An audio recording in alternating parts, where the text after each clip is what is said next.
The gates of Celestia Spire Academy stood as a monument to magical excess, all gleaming white marble and floating crystalline spires that pierced the morning mist. Valerius, now simply Val, paused at the threshold, a single worn leather satchel slung over one shoulder. He wore the standard student uniform, commoner gray and slightly too large, having deliberately chosen the least flattering fit from the academy's stores. To any observer, he was just another transfer student from some backwater province, wide-eyed and overwhelmed by the grandeur. Inside his soul, the bin there, cast that repository hummed with ancient power, a library of cosmic secrets spanning millennia. Every spell he saw around him, the floating lanterns bobbing along pathways, the shimmering wards on the gateposts, even the basic levitation charms on luggage carts, felt like childish scribbles compared to the grand tapestries of magic archived within him. Val sighed internally. He'd ended the demon god's war, sealed away realities that threatened to unravel existence itself, and now he was here to learn. Intro to Mana Theory. The irony tasted like stale bread. He focused on maintaining the suppression field, a mental construct that kept 99.999% of his power locked away. It was like holding back an ocean with a teacup, constant, tedious work. A single slip could turn a classroom spark into a supernova, or worse, alert the headmages to his presence. They'd sense a conceptual disturbance, and his quiet retirement would be over before it began. No, better to play the bored commoner, craving nothing more than better cafeteria pudding. Val's first act of rebellion against his own boredom was subtle. As he walked through the main courtyard, he activated spatial compression on his satchel. Not the full version, that could collapse nearby objects into singularity points, but a microgravity field so faint it was barely detectable. His books floated an inch above the bag's interior, weightless and perfectly aligned. He didn't even need to gesture or whisper an incantation, the repository provided the spell as effortlessly as breathing, and his suppressed power made it look like a parlor trick. Noble students clustered near the central fountain, their uniforms embroidered with house sigils in silver and gold. They noticed him immediately. A tall boy with meticulously styled blonde hair, Alistair, Val recognized from briefings, snorted and pointed. "Look at this one," Alistair said, his voice carrying across the polished stones. "Trying to impress with floating books. As if we haven't seen servants do better with household charms." Laughter rippled through the group. A girl with emerald green eyes added, "Probably spent all his savings on a novelty spell. Commoners always overcompensate." Val kept walking, his expression blank. He'd faced demons whose whispers could shatter minds, this was background noise. But he noted their faces, Alistair, the ringleader, the green-eyed girl, a few others whose names he'd learned soon enough. The repository automatically catalogued them as minor threats, social category, low priority. The path to the dormitories wound through a garden of luminescent flowers. Val's microgravity field wavered for a fraction of a second as he adjusted the suppression, a tiny spike in power that made the flowers glow brighter momentarily. No one noticed except a sparrow, which chirped in confusion. Val tightened his control. This was the real challenge, not the magic, but the monotony of pretending it was difficult. As he reached a narrow bridge over a koi pond, one of Alistair's lackeys, a wiry boy with a sneer, stepped forward. "Let's see if your trick works under pressure," the boy muttered. He flicked his fingers, casting a basic wind spell, Gale's Whisper, designed to trip someone by swirling air around their ankles.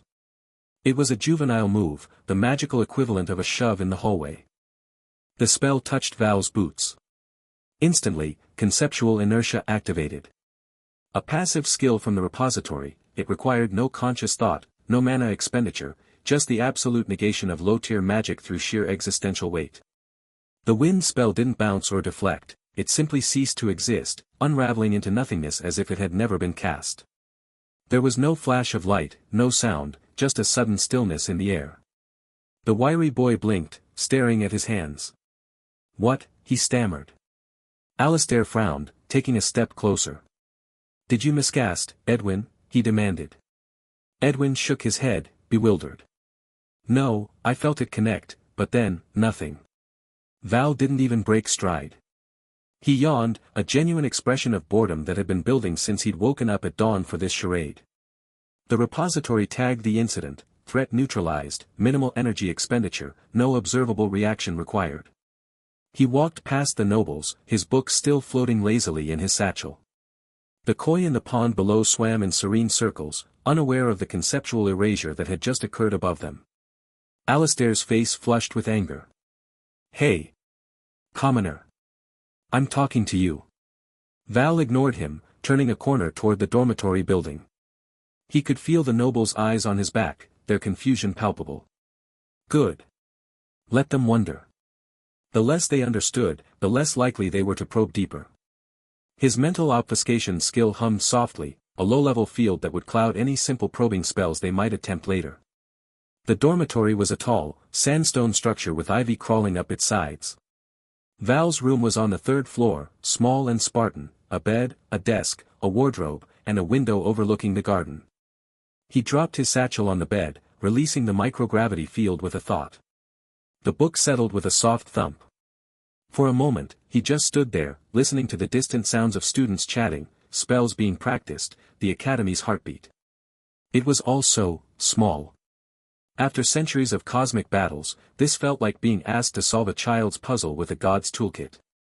He opened his satchel and pulled out a plain leather-bound notebook, the sentient spellbook in its most mundane disguise. Its cover was worn, its pages slightly yellowed. Val placed it on the desk, then sat on the edge of the bed, rubbing his temples. The suppression field was giving him a headache, a dull throb behind his eyes. He needed to recalibrate, to find a balance between boredom and catastrophic accident. As he closed his eyes, the notebook glowed faintly, a soft amber light seeping from its edges. A whisper echoed in the room, dry and sarcastic, audible only to Val. "Master," it said, the words forming directly in his mind. "Shall I turn that insolent noble into a tasteful vase? It would match the decor." Val opened one eye. The notebook's glow pulsed gently, like a slow heartbeat. He could feel its eagerness, a relic from the previous age that found modern nobles as tedious as he did. No, Val thought back, the mental communication effortless. "We're here for pudding, not pottery." The spellbook's glow dimmed slightly, a sigh in the form of light. "As you wish. But the offer stands. I've been working on a terracotta design with subtle floral patterns. It would be an improvement." Val almost smiled. The spellbook had been with him since the war, a companion that understood the absurdity of their situation. Its ability to detect hidden mana signatures had already noted something odd, a faint fluctuation deep beneath the academy, like a heartbeat from a sealed tomb. Val had sensed it too, but he'd ignored it. One crisis at a time. He lay back on the bed, staring at the ceiling. Tomorrow was Intro to Mana Theory, taught by some professor who'd probably drone on about basic mana channels. Val wondered if he could nap through it without snoring. The repository could probably teach the class in his sleep, but that would defeat the purpose. He was here to disappear, to be Val the commoner, not Valerius the Archmage. Outside, he heard Alistair's voice again, louder now, bragging to his friends about how he'd put that commoner in his place soon. Val closed his eyes. The headache faded as he adjusted the suppression field, locking away another 0.001% of his power. The room felt heavier, the air thicker with restrained energy. In his mind, the repository displayed a status update, power suppression at 99.999%, stability nominal. Threat level, nobles, low, boredom, high. The notebook glowed one last time, a final whisper. "I'll keep watch, master. Their spells are so loud." Then it fell silent, just a book on a desk. Val let sleep take him, dreaming of better pudding and quieter worlds. The morning sun filtered through the stained-glass windows of Celestia Spire Academy's main hall, casting kaleidoscopic patterns across the polished marble floors. Valerius, or simply Val, as he insisted on being called now, walked with the measured pace of someone who had seen empires rise and fall, yet currently found himself preoccupied with more immediate concerns. Specifically, the quality of cafeteria pudding. He entered the dining hall, a cavernous space with vaulted ceilings where enchanted chandeliers hovered silently, their crystalline facets refracting soft light. Long wooden tables stretched across the room, already populated by clusters of students in their academy robes, deep blue for nobles, simple gray for commoners like himself. The air hummed with conversation and the clatter of cutlery, punctuated by the occasional burst of laughter that echoed too loudly in the high-ceilinged space. Val made his way to the serving line, his movements deliberately ordinary. Every step, every breath, was an exercise in restraint. Beneath the surface of his consciousness, the bin there, cast that repository churned, an ocean of cosmic knowledge and forgotten spells, each one capable of rewriting reality if unleashed. He maintained the suppression field at 99.999% capacity, a mental discipline so ingrained it felt like breathing. A single slip, and the spark of a first-year's fire spell might become a supernova. The pudding, at least, should be safe. He collected a tray, loading it with what passed for breakfast, a slice of dry toast, some overcooked eggs, and a small bowl of what the menu called vanilla cream delight. Val eyed the pudding with the skepticism of a man who had tasted ambrosia in celestial halls. It sat in its bowl with all the enthusiasm of wet plaster, its surface smooth and unblemished by any hint of vanilla bean or proper cream. At a nearby table, a group of noble students erupted in laughter. Alastair, the Duke's son, held court at the center, his silver-trimmed robes marking his status. He gestured dramatically with a spoon, demonstrating some point about mana channeling to his entourage. Val caught fragments of the conversation, resonance frequencies, elemental alignment, the subtle art of will imposition. Basic theory. First-year material. To Val, it sounded like children explaining how to stack blocks. He found an empty spot at the end of a commoner's table and sat, ignoring the way the nobles glanced his way with poorly concealed disdain. The first spoonful of pudding confirmed his fears. It was bland, textureless, lacking even the basic sweetness proper dessert required. A culinary tragedy. Val sighed internally. In his previous life, he'd commanded elements that could sculpt mountains. Now he was defeated by dairy products. Pathetic, his sentient spellbook whispered from within his bag. The notebook, outwardly plain leather-bound, vibrated faintly against his side. I could transmute this into something edible. Or turn the chef into a slightly more competent chef. The pottery option remains available for the nobles, by the way. Val ignored the offer, taking another spoonful. The spellbook had been unusually quiet since yesterday's incident with Edwin's wind spell, but its sarcasm remained undiminished. Val focused on maintaining his mental obfuscation field, the subtle skill that clouded probing spells and kept deeper scans from detecting the repository's presence. It was like holding a conversation while simultaneously solving 1,000 complex equations in his head, trivial, but requiring constant attention. Across the hall, Alastair's voice rose above the din, and that's why true power isn't about flashy displays, he declared, tapping his temple. It's about control. Precision. The difference between a noble's refined magic and a commoner's brute force. His friends nodded eagerly. One of them, a girl with elaborately braided hair, added, like an intro to mana theory today. Professor Thorne says we'll be practicing focused containment fields. Already mastered it, Alastair said with a dismissive wave. Father had me practicing containment spells since I was 12. It's all about the wrist movement and mental clarity. Val finished his pudding, or rather, he stopped eating it. The bowl still held 3/4 of its contents.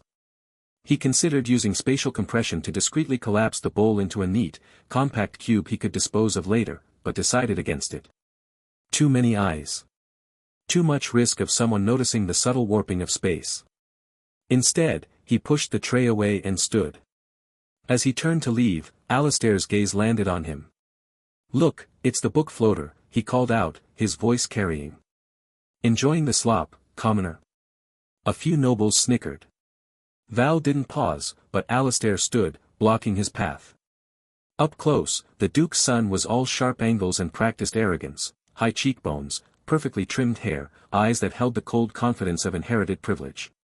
He smelled of expensive soap and faint ozone, the latter suggesting he'd been practicing spells recently. I asked you a question, Alastair said, his smile not reaching his eyes. The pudding lacks depth, Val said, his tone flat. The vanilla is artificial, the texture suggests improper chilling, and there's a distressing absence of actual cream. Alastair blinked, thrown by the culinary critique. Then he recovered, sneering.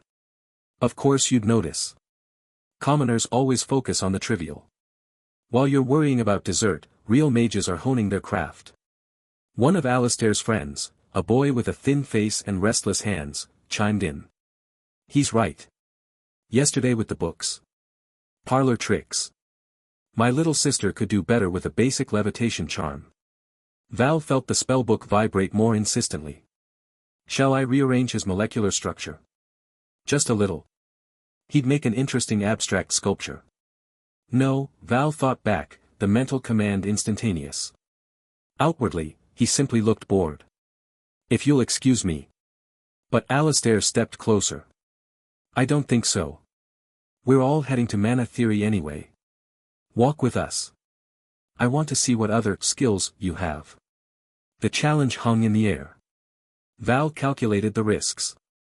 Engaging meant attention. Ignoring meant more persistent harassment.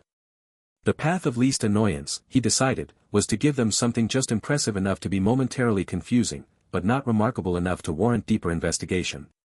Fine, Val said. But I have a condition. Alistair raised an eyebrow. You're in no position to make conditions. If I demonstrate something you can't explain, Val said, meeting his gaze, you stop bothering me about pudding. Laughter from the nobles. Alistair's smirk returned. Deal. But it has to be real magic. None of your floating book nonsense. They moved as a group toward the classroom wing, nobles forming a loose circle around Val as if escorting a prisoner. The halls of Celestia Spire were a study in magical architecture, floating staircases that rearranged themselves based on some unseen schedule, walls embedded with glowing runes that pulsed with gentle energy, windows that showed different views depending on the time of day. Val noted it all with detached appreciation. Competent work, if derivative. He'd seen similar concepts during the Age of Arcanum, though executed with more flair. Intro to Mana Theory was held in a circular chamber on the third floor. Desks arranged in concentric rings faced a central demonstration platform where Professor Thorne, a middle-aged woman with severe glasses and hair pulled into a tight bun, was already arranging materials. Crystal foci, mana-measuring orbs, and several stacks of textbooks waited on the demonstration table. Alistair made a show of selecting a desk near the front, his friends clustering around him. Val took a seat at the back, near the door. The spellbook whispered, he's going to challenge you during class. I can feel the dramatic tension building. It's almost adorable. Professor Thorne began the lesson with a review of mana channeling principles. Her voice was precise, each word carefully measured. And remember, the efficiency of your spellcasting depends not on raw power, but on the precision of your intent. A poorly shaped fireball wastes 90% of its mana as heat dissipation. A properly contained one achieves maximum effect with minimal expenditure. She demonstrated with a simple light spell, conjuring a glowing orb above her palm. The nobles watched with rapt attention. Val watched while simultaneously running 17 different suppression protocols in his mind, ensuring none of the repository's knowledge leaked into his conscious thoughts. The light spell was, to his ancient eyes, like watching someone proudly demonstrate how to tie their shoes. Now, Professor Thorne said, who can tell me the 3 primary laws of mana conservation? Hands shot up among the nobles. Alistair didn't bother raising his, he simply spoke. The law of equivalent exchange, the law of intentional channeling, and the law of environmental saturation. Correct, Mr. Alistair, Professor Thorne said, adjusting her glasses. And can you explain why environmental saturation matters in a place like Celestia Spire? Because the Academy sits on a ley line convergence, Alistair said, his tone suggesting this was obvious. The ambient mana density is higher, which means spells can be cast with less personal expenditure, but also means miscasts have greater collateral potential. Val resisted the urge to yawn. They were discussing basic safety protocols he'd written millennia ago, during the founding of the First Arcanum. The principles hadn't changed, just the packaging. The lecture proceeded through mana measurement techniques. Professor Thorne passed around mana-sensing crystals, palm-sized quartz that glowed faintly when held. These will help you visualize your own mana flow, she explained. Try channeling a tiny amount into them. Just a spark. Val accepted his crystal when it reached him. The stone felt cool and inert. He allowed the tiniest fraction of his power to brush against it, so small it was like dropping a single grain of sand into an ocean. The crystal flared with blinding white light for an instant before he cut off the flow.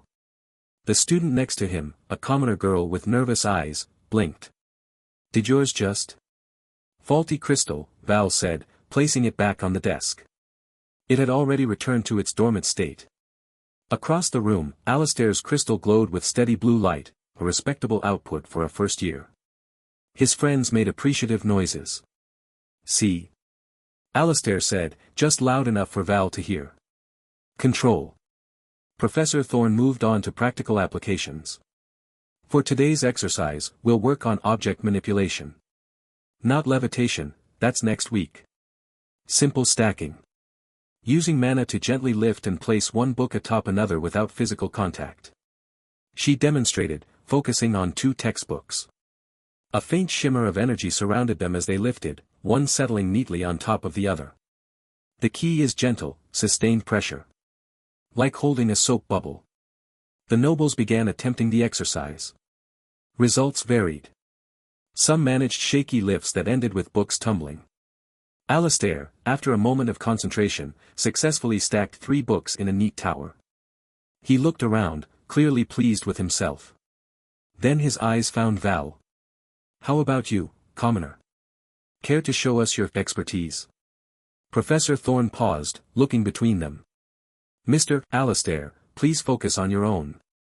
"But Professor," Alistair said with false innocence, "we're all here to learn from each other's techniques, aren't we? And Val here has such interesting methods." Val felt the classroom's attention shift to him. Dozens of eyes, curious or mocking. The spellbook vibrated. This is it. The dramatic confrontation. "I'm so excited I could turn a page." Val stood, moving to the demonstration area. The simplest solution, he decided, was spatial compression. A repository spell from the Age of Arcanum, designed for archivists needing to store vast libraries in small spaces. It required minimal focus, just a thought to activate, really, and would look like a basic stacking spell to untrained eyes. Mostly. He selected 5 books from the demonstration table, spreading them in a loose circle. Professor Thorne watched, her expression unreadable. Alistair leaned forward, waiting for failure. Val triggered spatial compression. For him, it was less like casting a spell and more like remembering how to breathe. The knowledge flowed from the repository, not the full, world-bending version, but a stripped-down, school-safe iteration.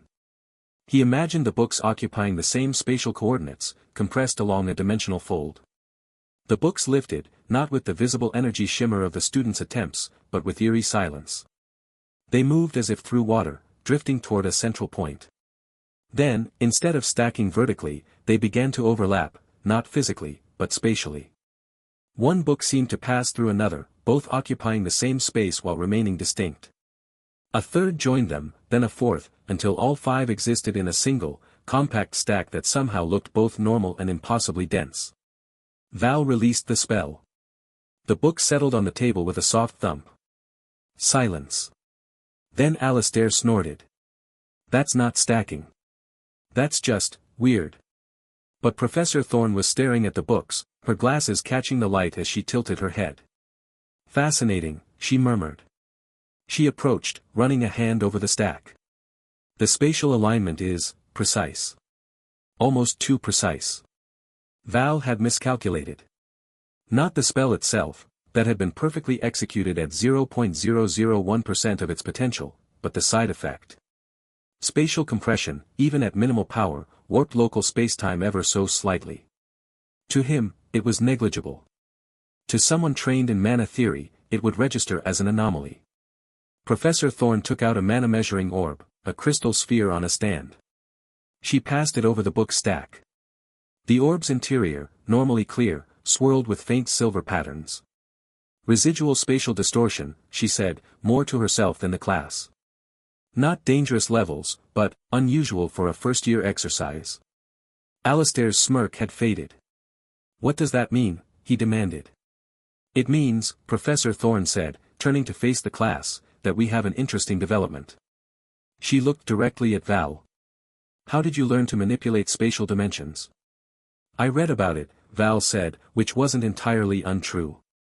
He'd read the original treatises on dimensional theory, back when they were written on stone tablets. Professor Thorne studied him for a long moment. The classroom was utterly still. Then she nodded slowly. "Well. It seems some of you are more advanced than the curriculum assumes." She returned to the front of the room, her movements thoughtful. "This presents an opportunity. Rather than continue with basic exercises, we should assess practical application more thoroughly. She faced the class, her expression serious. Next week, instead of our scheduled lesson, we will hold a surprise practical examination. All first-year mana theory students will participate. You'll be tested on control, precision, and adaptive spellcasting. A murmur ran through the room. Alistair's eyes lit up with predatory glee. He glanced at Val, his smile returning, wider now, and sharper. This was his chance, his expression said. A public forum to humiliate the commoner who dared show unusual skill. Val felt the spellbook vibrate with what might have been laughter. Oh, this is going to be wonderful. He thinks he's setting a trap. He has no idea what he's actually inviting. Professor Thorne continued, the exam will be held in the main practice hall. Prepare accordingly. Dismissed. Students began gathering their things, conversations buzzing with speculation about the exam. Alistair approached Val as he collected his bag. Looks like you'll have to show what you're really made of, he said, his voice low. No hiding behind parlor tricks next week. Val shouldered his bag, the spellbook pressing against his side. I look forward to it, he said, without inflection. As he left the classroom, he could feel Alistair's gaze on his back, plotting, calculating. The nobles whispered among themselves, already forming alliances and strategies for the exam. Val walked down the hall, his mind already partitioning, one part maintaining the suppression field, another analyzing the spatial distortion he'd accidentally created, a third contemplating whether the cafeteria might have different pudding tomorrow. The spellbook whispered once more as they turned a corner. You know, for someone trying to avoid attention, you have a remarkable talent for attracting it. Val didn't answer.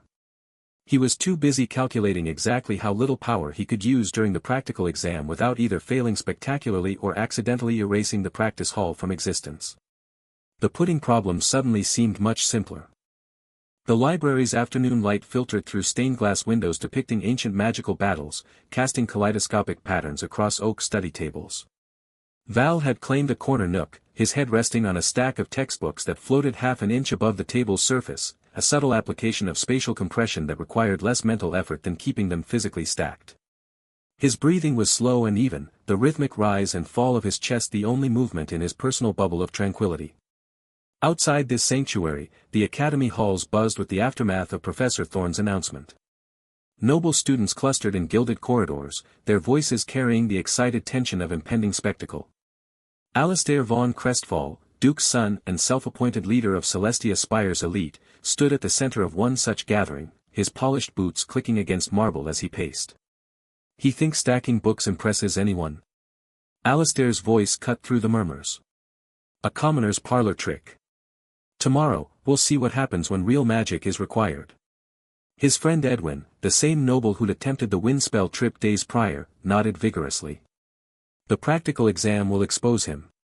But why wait? Challenge him now. Publicly. Alistair's eyes gleamed. The idea took shape in his mind, not just defeating Val, but doing so before an audience, cementing the social hierarchy before exams could complicate matters. He gestured to a group of first-year nobles. Spread the word. Courtyard after last bell. Tell everyone the peasant will finally face proper magic. As messengers scurried off, Alistair practiced the gestures for Grand Inferno Blast in his mind. The spell was his signature, a torrent of crimson flame that could melt stone, taught to him by his family's private tutor. He'd spent months perfecting its incantation, sacrificing social events for extra practice sessions. Today, it would serve as both weapon and statement. Meanwhile, in the library, Val's sentient spellbook vibrated faintly against his side. Its leather cover, disguised as a mundane notebook, warmed slightly. A whisper only Val could hear seeped into his drowsy consciousness. Incoming dramatic confrontation. Proposal, turn challenger into decorative urn. Minimal mana expenditure, maximum psychological impact. Val didn't open his eyes. No pottery. Alternative, temporary dimensional displacement. Send him to a pocket realm containing only slightly stale pudding. Sleeping. Your nap is about to be interrupted by what my censors classify as excessive theatricality. The spellbook fell silent as library doors swung open. Alistair entered, flanked by a dozen nobles. Their footsteps echoed in the hushed space, drawing disapproving glances from studying students. Alistair stopped before Val's table, casting a shadow across the floating textbooks. "Commoner," he announced, voice carrying. "I challenge you to a duel of magic. Courtyard. Now." Val opened one eye. The afternoon sun had shifted, warming his face. He calculated the time, still an hour before the cafeteria's pudding rotation. Declined. A ripple of laughter moved through the nobles. Alistair's jaw tightened. "Are you afraid? Tired?" Val closed his eye again. "Your cowardice insults this academy." Alistair's voice rose. "Either face me honorably, or I'll have you reported for using unauthorized magic in the library." He gestured dramatically at the floating books. Val sighed internally. The accusation was technically correct, though his spatial compression was so finely tuned it registered as ambient mana fluctuation to most detection spells. But the paperwork of an investigation would interfere with his pudding schedule more than a quick duel. He sat up slowly, the book settling gently onto the table as he released the spell. "Fine. Make it quick." The courtyard had filled by the time they arrived. 50 students clustered along the colonnaded edges, their robes creating a mosaic of academy colors. Professor Illara, who taught advanced mana dynamics, stood observing from a second-floor balcony, her expression unreadable. The air crackled with anticipation. Alistair took position at the courtyard center, where ceremonial dueling circles were etched into the flagstones. He removed his outer robe, revealing tailored dueling attire beneath. Each movement was practiced, designed for maximum visual impact. Val stood opposite him, still in his commoner's uniform. He hadn't bothered to change or prepare.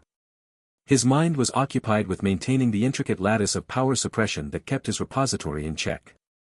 Like holding back an ocean with a carefully maintained dam, it required constant, subconscious attention.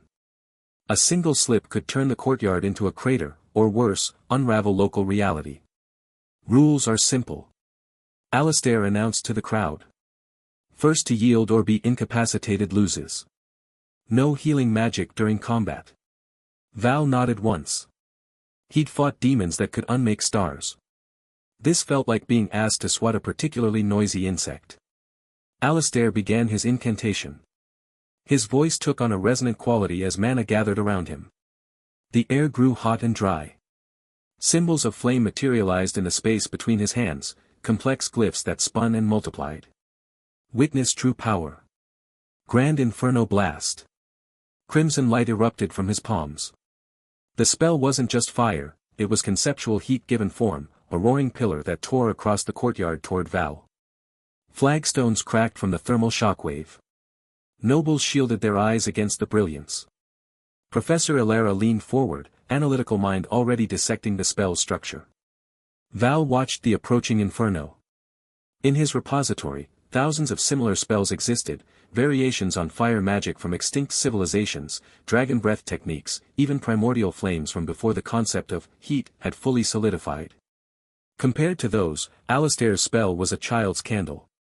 Annoyance flickered in Val's mind. Not at the spell's power, but at the interruption. He'd been enjoying his nap. The library's quiet had been perfect.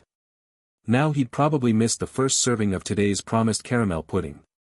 As the Grand Inferno Blast reached its apex, mere feet from engulfing him, Val sighed. It wasn't a spell he cast. There was no gesture, no incantation. The sigh was just breath leaving his lungs. But within that exhalation, a fraction of his suppressed power stirred, not even a conscious thought, just the repository reacting to perceived irritation. Absolute negation activated.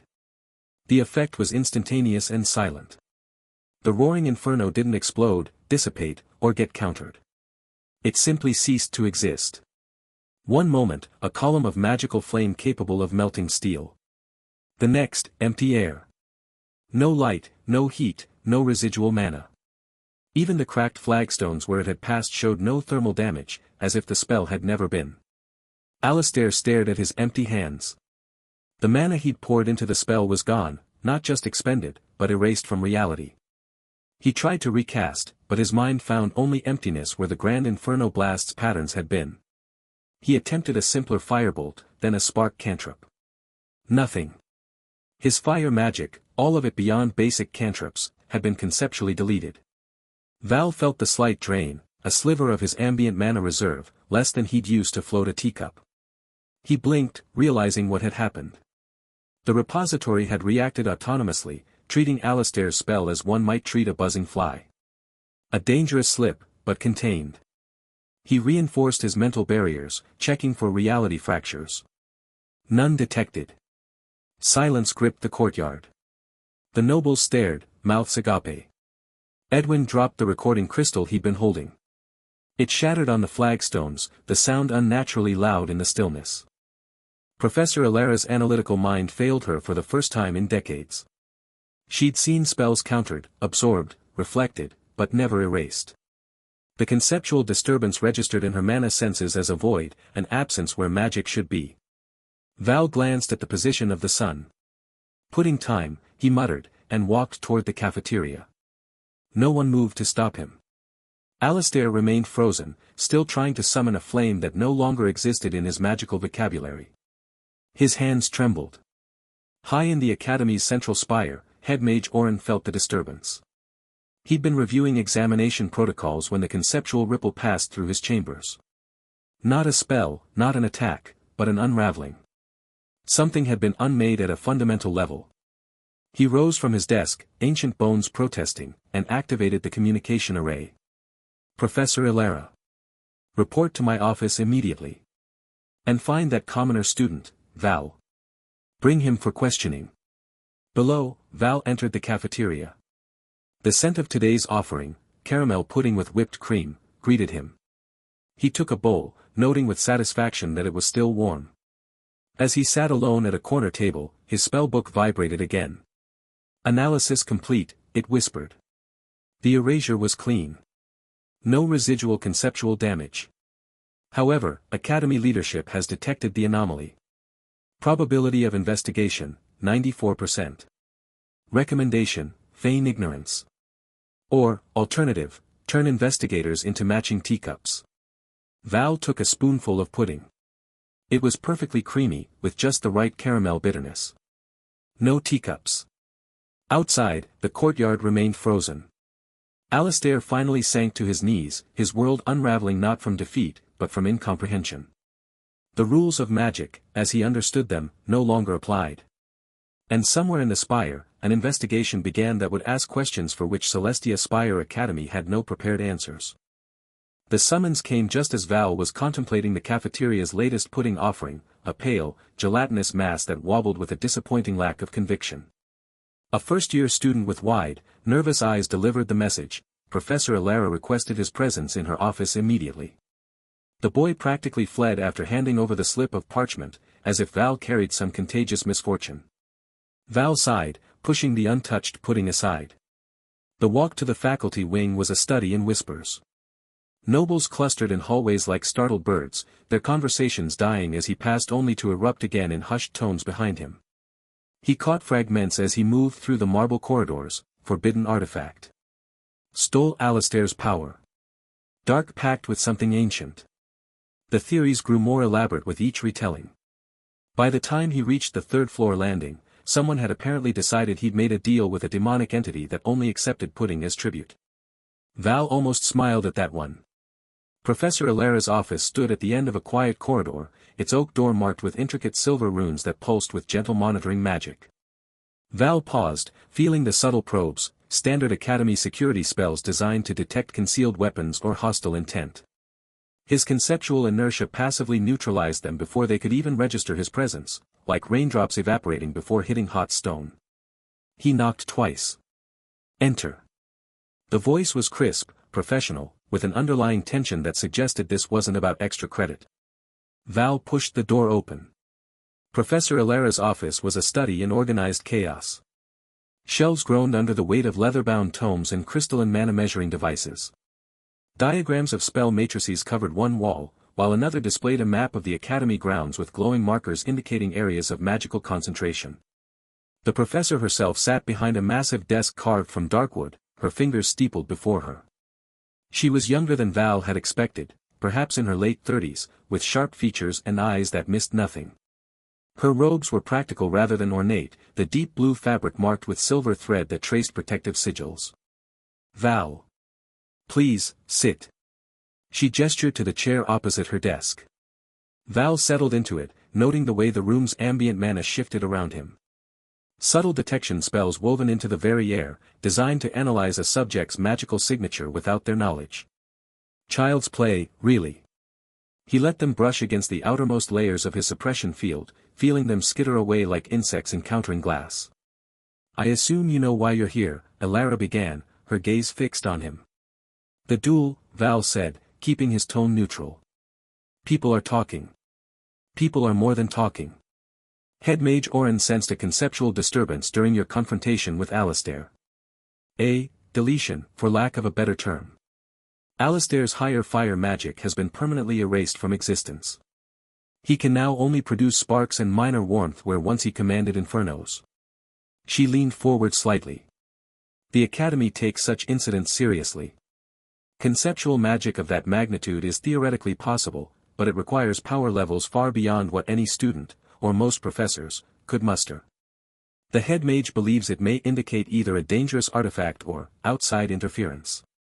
Val maintained his bored expression, though internally he was calculating. The suppression field was holding at 99.997%, well within safe parameters. The absolute negation had been an unconscious reaction, a flicker of annoyance given form. He'd need to be more careful. I was napping, Val said truthfully. Alistair woke me up with all that fire. Maybe his spell backfired. I've heard unstable mana channels can cause feedback loops. Elara's eyes narrowed. A backlash that selectively deletes only grand spells while leaving basic cantrips intact. That would be unprecedented. And convenient for you. She reached for a crystalline orb on her desk, about the size of a grapefruit. It began to glow with soft blue light. I'm going to perform a deeper scan. Standard procedure when investigating magical anomalies. It won't hurt, but it will reveal any irregularities in your mana signature. Val felt the probe this time, stronger than the room's passive spells, designed to pierce through obfuscation charms and concealment magic. A competent piece of work, really. For anyone else, it would have been impossible to hide from. He reached into the bin there, cast that repository, not for power, but for knowledge. Among the countless spells archived in his soul, he found what he needed, mental obfuscation. A subtle, low-tier skill from an age when court mages needed to hide their true intentions from rival sorcerers. It required minimal mana expenditure, just enough to create a mental fog that would confuse probing spells without triggering alarms. Val activated it. The effect was immediate but invisible. To Elara, her scanning spell suddenly encountered resistance, not a wall, but a mist. The crystalline orb's glow flickered, its readings becoming erratic. Numbers and symbols flashed across its surface too quickly to read properly. Interesting, Elara murmured, her brow furrowed.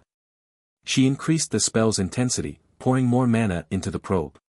Val felt the mental obfuscation strain slightly. A minor headache began to form behind his eyes, the mental fatigue the skill demanded. He maintained it effortlessly, the cost trivial compared to his reserves, but he made sure to let a flicker of discomfort show on his face. Just enough to seem like a student struggling under magical scrutiny. For 3 full minutes, Elara worked. She tried different scanning frequencies, layered detection spells, even a temporal analysis designed to trace residual magic from the duel.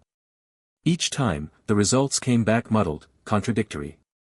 The orb showed Val's mana signature as ordinary. Unremarkable. Slightly below average for a first year, if anything. Finally, she leaned back, the orb dimming.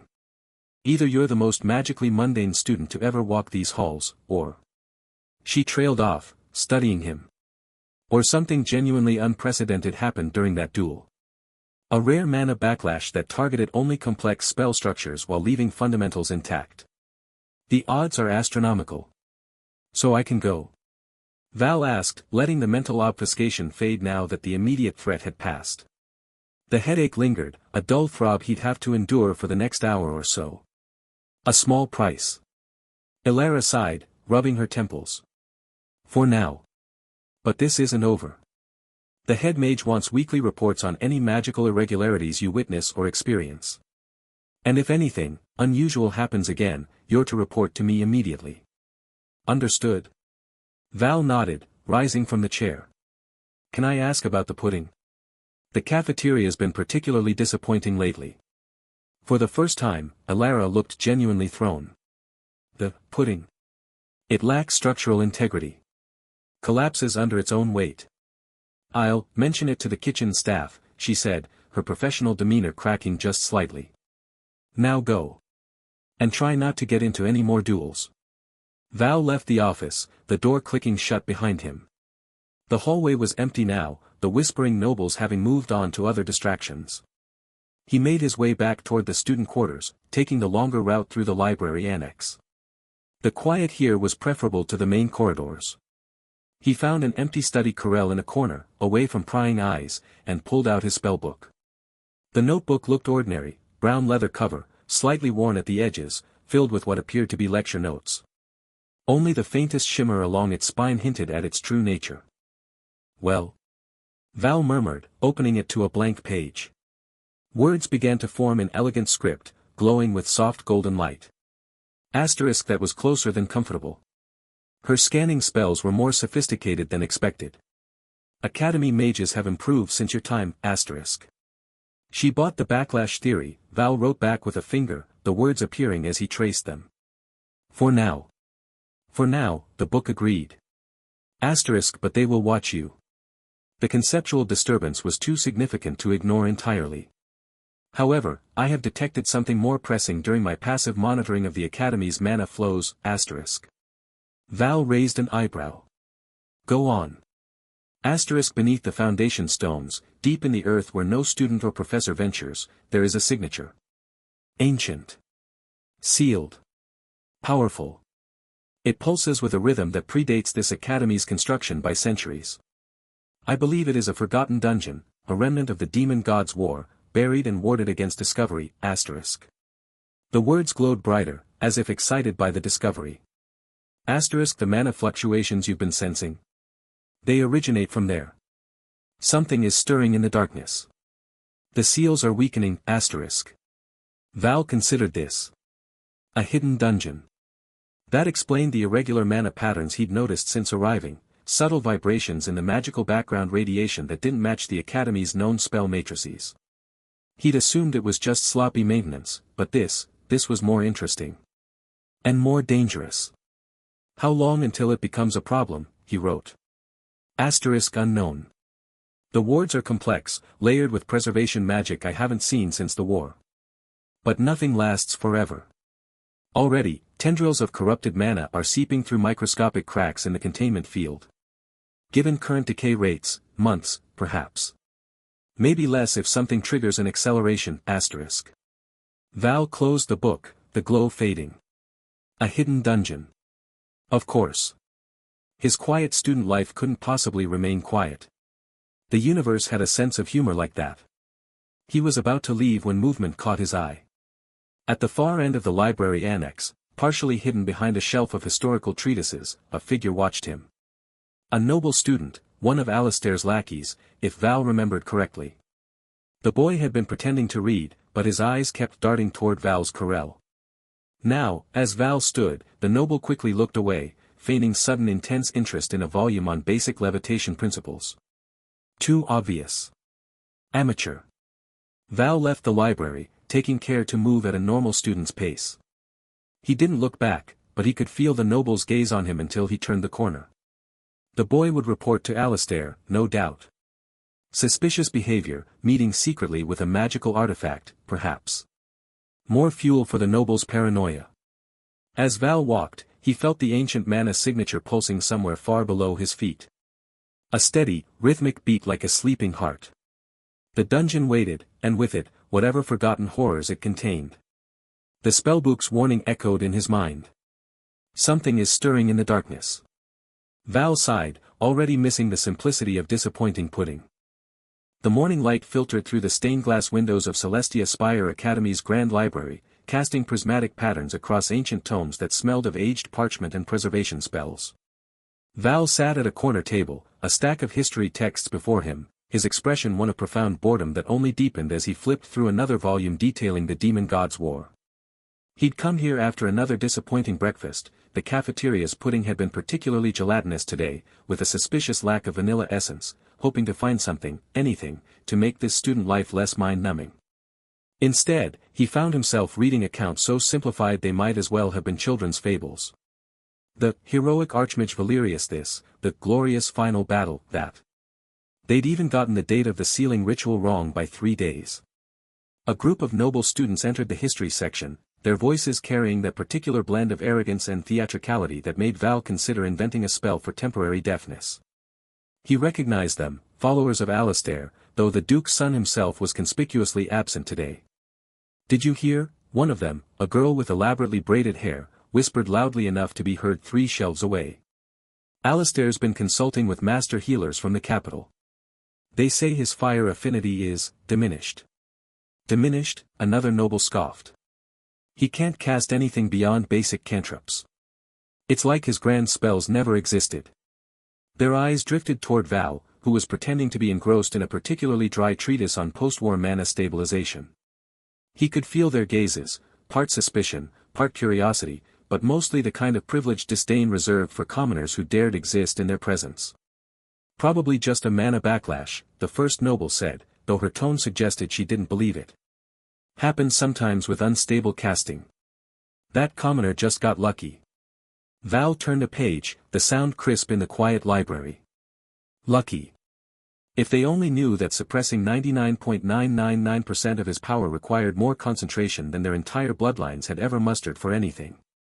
He'd spent the morning maintaining what he called his reality anchor, a complex web of conceptual inertia that kept his very presence from warping local spacetime. One stray thought about gravitational constants, and the library's carefully organized shelves might suddenly find themselves arranged by color instead of subject. He focused on the book before him, a heavy volume titled Relics of the Fallen Age. The illustrations showed artifacts from the demon god's war, shattered wands, corroded armor, a particularly ugly ceremonial dagger that Val remembered being used to cut cheese at a war council.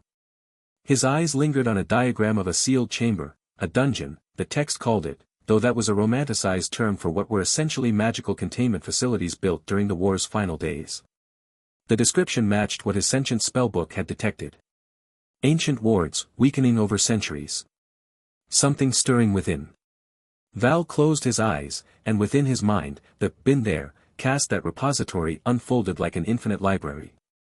He didn't need to search, knowledge simply presented itself when relevant. Arcane recall, as he thought of it, wasn't so much a spell as the natural state of his consciousness. The sealed signature beneath the academy resolved into clarity, a Class 3 containment dungeon, established in year 47 of the war, designed to hold corrupted mana constructs that couldn't be purified. The wards were indeed weakening, but they had centuries left before failure became imminent. He opened his eyes to find a librarian approaching, a middle-aged man with spectacles and the harried expression of someone who dealt with noble students daily. "Excuse me," the librarian said, his voice hushed. "Are you finding everything you need?" Val gestured to the book. "Just researching for Professor Thorne's class." "Ah, the practical exam," the librarian said, nodding sagely. "Many students come here before exams. Though usually they're looking for spell theory, not ancient history." "I find context helpful," Val said, which was technically true if one considered knowing exactly how everything works because you were there, to be context. As the librarian moved away, Val's thoughts returned to the dungeon. A problem, certainly, but not an immediate one. The wards would hold for his lifetime, several of his lifetimes, actually, given his current suppressed but still immortal physiology. More pressing was the fact that investigating it would require leaving his comfortable routine of classes, naps, and pudding evaluations. And it would almost certainly involve dealing with people. No, he decided. Not today. Not this century, preferably. He spent another hour in the library, mostly to maintain the appearance of a diligent student. He read accounts of the war that were wrong in fascinatingly creative ways. One claimed the demon god had been defeated by a heartfelt plea for peace, rather than the 13-layer conceptual binding ritual that had taken 6 months to prepare. Another suggested the Archmage had retired to a quiet village, which wasn't entirely inaccurate if one considered faking his death and enrolling in magic school to be a form of retirement. As he was leaving, he passed the noble students again. They'd moved on from gossiping about Alistair to discussing the upcoming practical exam. "My father secured me a focus crystal from the Eastern Isles," one boy was saying, his voice dripping with self-importance. "It amplifies fire spells by 30%. Child's play," another countered. "The Von Essens have lent me their ancestral wand. 5 generations of storm magic embedded in the wood." Val walked past them, his plain student robes brushing against a shelf. One of the nobles, a boy with carefully styled blonde hair, deliberately bumped his shoulder. "Watch where you're going, commoner," the boy sneered. Val didn't break stride. Conceptual inertia, a passive effect of his repository, meant the impact registered about as much as a butterfly landing on a mountain.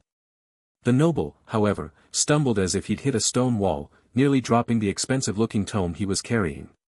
"What in the—" But Val was already through the library doors, emerging into the academy's main corridor.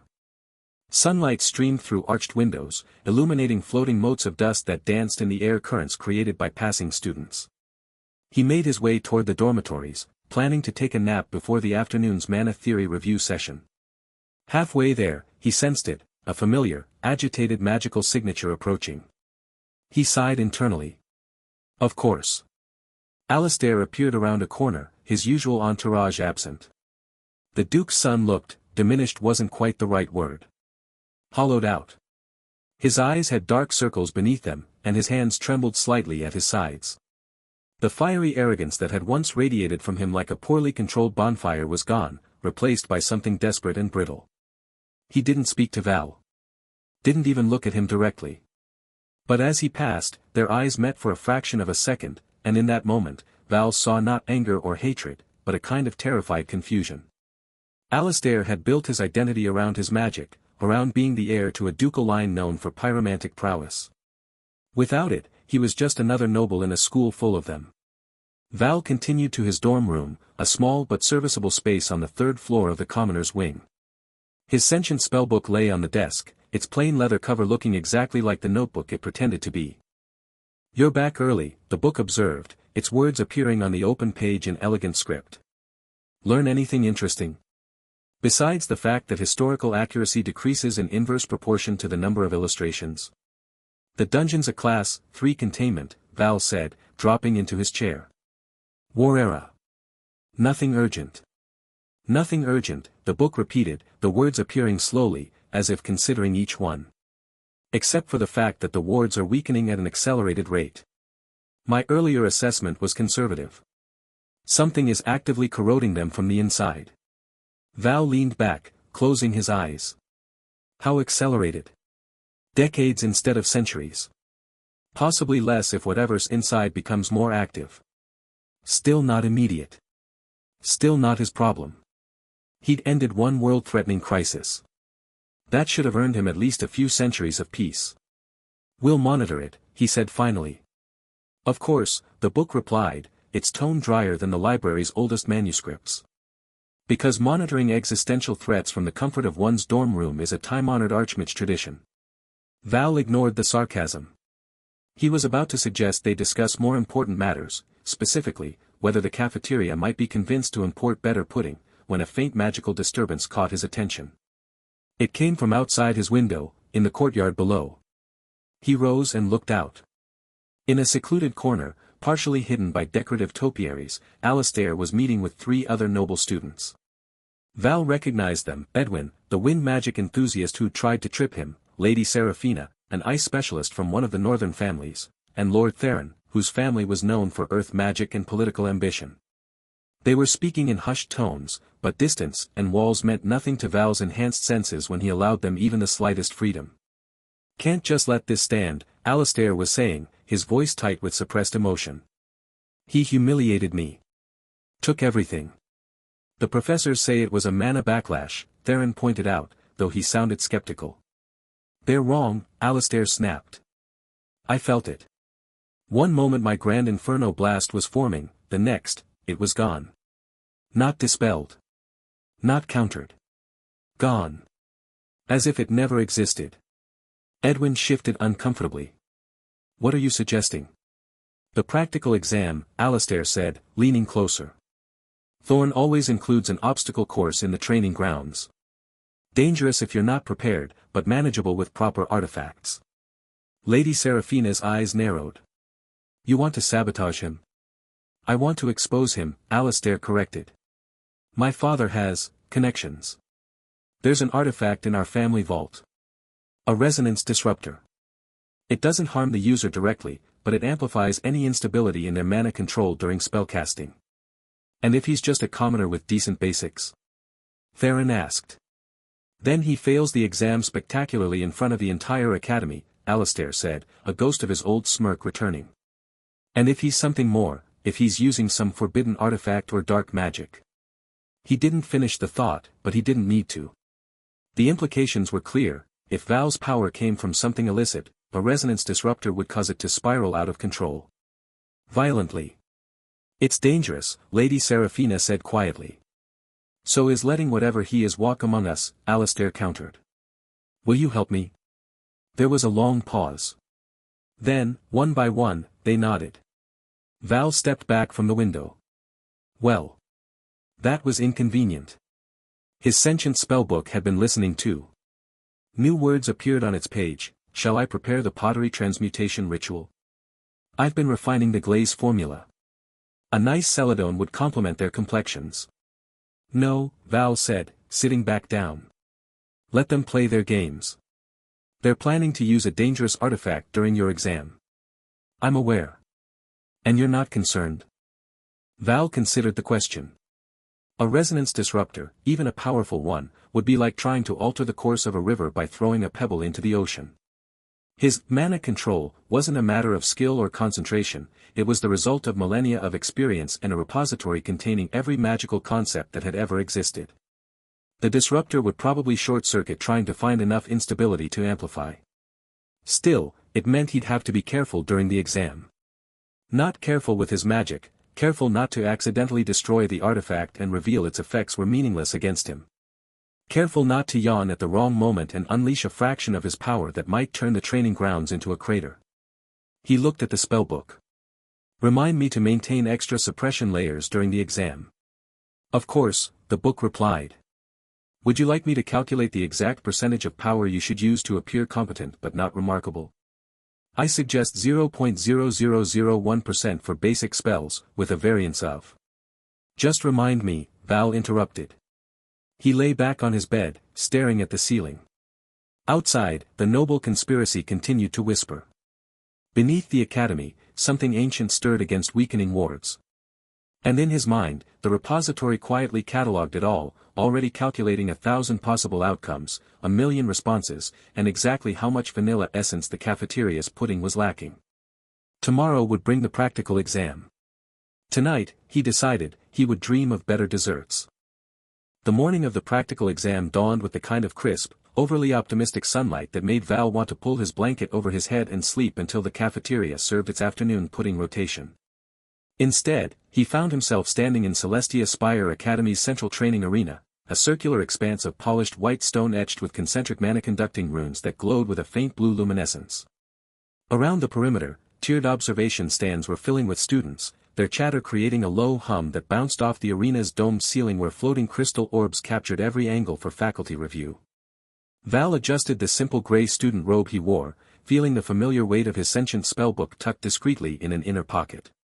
The book had been unusually quiet this morning, offering only a single sarcastic comment about watching paint dry being more entertaining than whatever spectacle the nobles had planned. Val hadn't bothered to respond. He'd spent the pre-dawn hours reinforcing his power suppression matrices, layering mental barriers so dense that even a stray thought wouldn't accidentally unravel spacetime. The effort had left him with a mild headache and a profound craving for cinnamon-spiced pudding. Across the arena, Alistair stood with his newly formed alliance. The Duke's son looked paler than usual, dark circles under his eyes suggesting sleepless nights spent trying to recapture even a flicker of his lost fire magic. Beside him, Edwin fidgeted with the hem of his embroidered noble robe, while Lady Seraphina, a tall woman with silver hair coiled in elaborate braids, observed the arena with cold, calculating eyes. Lord Theron, broad-shouldered and wearing armor polished to a mirror shine, kept glancing at a particular section of floor near the center of the arena where the runes seemed slightly darker, as if stained by something. Professor Ilara's voice cut through the chatter as she stepped onto the central platform. Today she wore formal academic robes of deep indigo, the fabric shimmering with subtle protective enchantments. The practical examination will test your ability to maintain spell stability under controlled stress, she announced, her voice amplified by a simple vocal projection charm. Each of you will be assigned a target orb. Your task is to channel a sustained mana stream into it for precisely 3 minutes while maintaining perfect form. Any fluctuations beyond acceptable parameters will result in point deductions. Val's assigned orb floated to position 7, directly over that suspiciously darkened section of floor. He watched as Alistair exchanged a barely perceptible nod with Theron. The noble's hands twitched, fingers tracing patterns behind his back that weren't part of any approved examination technique. Val felt the faintest whisper of mana gathering, not from Alistair himself, his reservoir was pitifully shallow now, but from something embedded in the arena stones. It was subtle, expertly hidden beneath the legitimate examination runes, but to Val's senses it screamed like a poorly tuned instrument. The "been there" cast at repository stirred in the depths of his consciousness. Memories of ancient trap designs flickered through his mind, dwarven mana siphoning arrays from the Third Age, elven energy redirection grids used during the Siege of Crystal Spires, a particularly annoying variant employed by cultists of the Whispering Void that had nearly drained an entire battalion of battle mages. This trap was crude by comparison, but cleverly disguised. A resonance disruptor, just as Alistair had mentioned, modified to function as an area effect drain rather than a personal targeting device. It would amplify any mana instability in its radius while simultaneously leeching energy from the caster, potentially causing spell collapse or even mana burnout. Begin. Professor Ilara called. All around the arena, students raised their hands, streams of colored mana flowing from their fingertips to the floating orbs. Val followed suit, conjuring a thread of basic illumination magic so perfectly controlled it didn't even shimmer. He kept 99% of his attention on maintaining his suppression matrices, while the remaining 1% monitored the trap activating beneath him. The darkened runes flared to life not with blue light, but with a sickly purple glow that spread like ink through water. Val felt the pull immediately, a voracious hunger that tried to latch onto his mana stream and follow it back to its source. Around him, several other students' orbs flickered as the trap's secondary effect kicked in, amplifying minor instabilities into visible fluctuations. A first year to his left gasped as her orb dimmed dramatically, the mana drain hitting her unprepared. Alistair's expression was a mask of poorly concealed triumph. He wasn't even attempting the examination properly, his own orb receiving only the barest trickle of mana as he watched Val's position. Theron had positioned himself strategically nearby, ready to assist if Val showed signs of collapse. Serafina observed from a distance, her face impassive but her eyes sharp. Val sighed internally. This was going to ruin his plans for an early lunch. From the repository, he selected a spell he hadn't used in centuries, Mana Redirection, a battlefield utility technique developed during the Siege of the Burning Peaks when demonic energy siphoning fields had threatened to cripple entire legions. The spell required minimal focus, just enough to establish a conceptual pathway and let physics do the rest. To anyone watching, it would look like nothing more than a slight adjustment to his casting stance. He didn't so much cast the spell as allow it to exist. A fraction of his attention carved a metaphysical channel through the air, connecting the trap's energy-hungry core not to his own mana stream, but to the collective output of every noble student in its radius. The spell was elegant in its simplicity, it didn't fight the trap, didn't disable it, merely redirected its appetite toward more plentiful sources. The effect was immediate and spectacular. Alistair's triumphant expression froze, then twisted into confusion as his already meager mana stream suddenly evaporated entirely. His orb went dark and dropped to the floor with a dull thud. Edwin, who had been maintaining a respectable stream of wind aspect mana, let out a yelp as his connection to the orb snapped violently. Lady Serafina's perfect control shattered, her silver-hued mana, which had been flowing in a steady ribbon, suddenly flared and scattered like broken glass. Lord Theron, who had been channeling a defensive earth magic stream, stumbled backward as if physically struck, his armor clanking loudly against the stone. But the trap wasn't satisfied with merely severing connections. Having been redirected to feed on the noble's collective output, it now hungered for more. Purple tendrils of energy snaked up from the runes, latching onto the noble's personal mana reserves with greedy insistence. Alistair collapsed to his knees, gasping as color drained from his face. Edwin swayed dangerously, his eyes glazing over. Serafina managed to remain standing, but her knuckles were white where she gripped the edge of her observation stand. Theron actually sank to one knee, the weight of his armor suddenly seeming unbearable. Around them, commoner students watched in bewildered silence. Their orbs continued to float serenely, their mana streams unaffected. The trap's radius had been precisely calibrated to avoid them, an oversight the nobles now regretted with every fiber of their being. Professor Ilara's eyes narrowed. She'd been monitoring the examination from her central platform, and while the initial fluctuations had been within expected parameters for a stress test, this sudden cascade of failures was anything but normal. Her hands moved in quick, precise gestures as she cast diagnostic spells, layers of shimmering golden light that swept across the arena like a gentle tide. The diagnostic spells found the trap immediately. The resonance disruptor's energy signature stood out against the legitimate examination runes like a bloodstain on white silk. Ilara's expression shifted from professional neutrality to cold fury.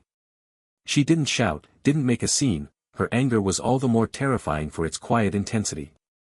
Examination suspended, she announced, her voice cutting through the growing murmurs.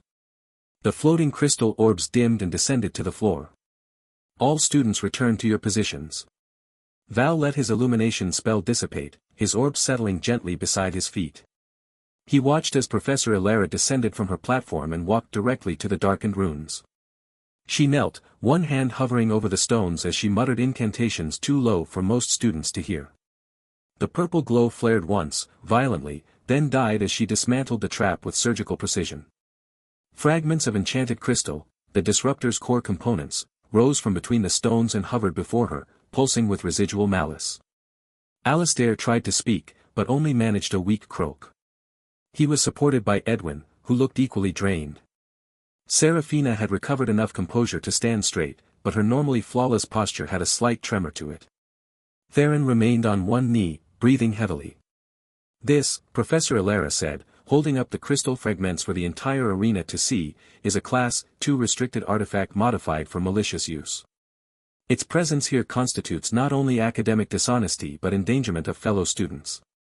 Her gaze swept over the noble alliance, lingering on each of them in turn. The matter will be investigated fully. Disciplinary hearings will be scheduled. She paused, her eyes moving to Val, who was doing his best to look appropriately bewildered. For a moment, he thought he saw a flicker of something in her expression, not suspicion exactly, but a profound curiosity. Then it was gone, replaced by academic resolve. Given today's events, she continued, turning to address the entire student body, it's clear that controlled environments breed complacency. And in magic, complacency is death. She gestured, and a complex three-dimensional map of the surrounding region materialized in the air above her. Therefore, the remainder of this examination period will be converted to a field expedition. Tomorrow, all advanced mana theory students will travel to the sunken ruins of Viridia for practical application training. Real-world conditions. No safety nets. A wave of mixed reactions swept through the students. Some looked excited at the prospect of adventure. Others, particularly the still shaken nobles, appeared horrified. Val felt his headache intensify. The sunken ruins were a day's travel away, known for unstable mana currents and the occasional spectral remnant from the demon god's war. It would mean sleeping on hard ground, eating travel rations instead of cafeteria food, and worst of all, extra effort. Professor Ilara's eyes met his again. Dismissed. Prepare accordingly. As students began filing out of the arena, Val lingered just long enough to see Alistair being helped to his feet by two junior nobles. The Duke's son looked hollow, his earlier desperation replaced by exhausted defeat. He didn't even glance in Val's direction. Val's sentient spellbook vibrated softly in his pocket. Well, it whispered, its voice a dry rustle of pages only he could hear, that was entertaining. Though I maintain my pottery suggestion would have been more aesthetically pleasing. Val didn't respond. He was already calculating how many layers of power suppression he'd need to maintain during a multi-day expedition, and whether the Academy's travel rations included any form of pudding. The answer to both questions was depressingly negative. He sighed, a soft exhalation lost in the chatter of departing students, and began the walk back to his dorm. The morning sunlight no longer seemed optimistic, just annoyingly bright. The morning air over Celestia Spire Academy carried the crisp scent of impending rain as students gathered at the main courtyard. Professor Alara stood before the assembled class, her expression stern as she adjusted the silver clasp of her traveling cloak.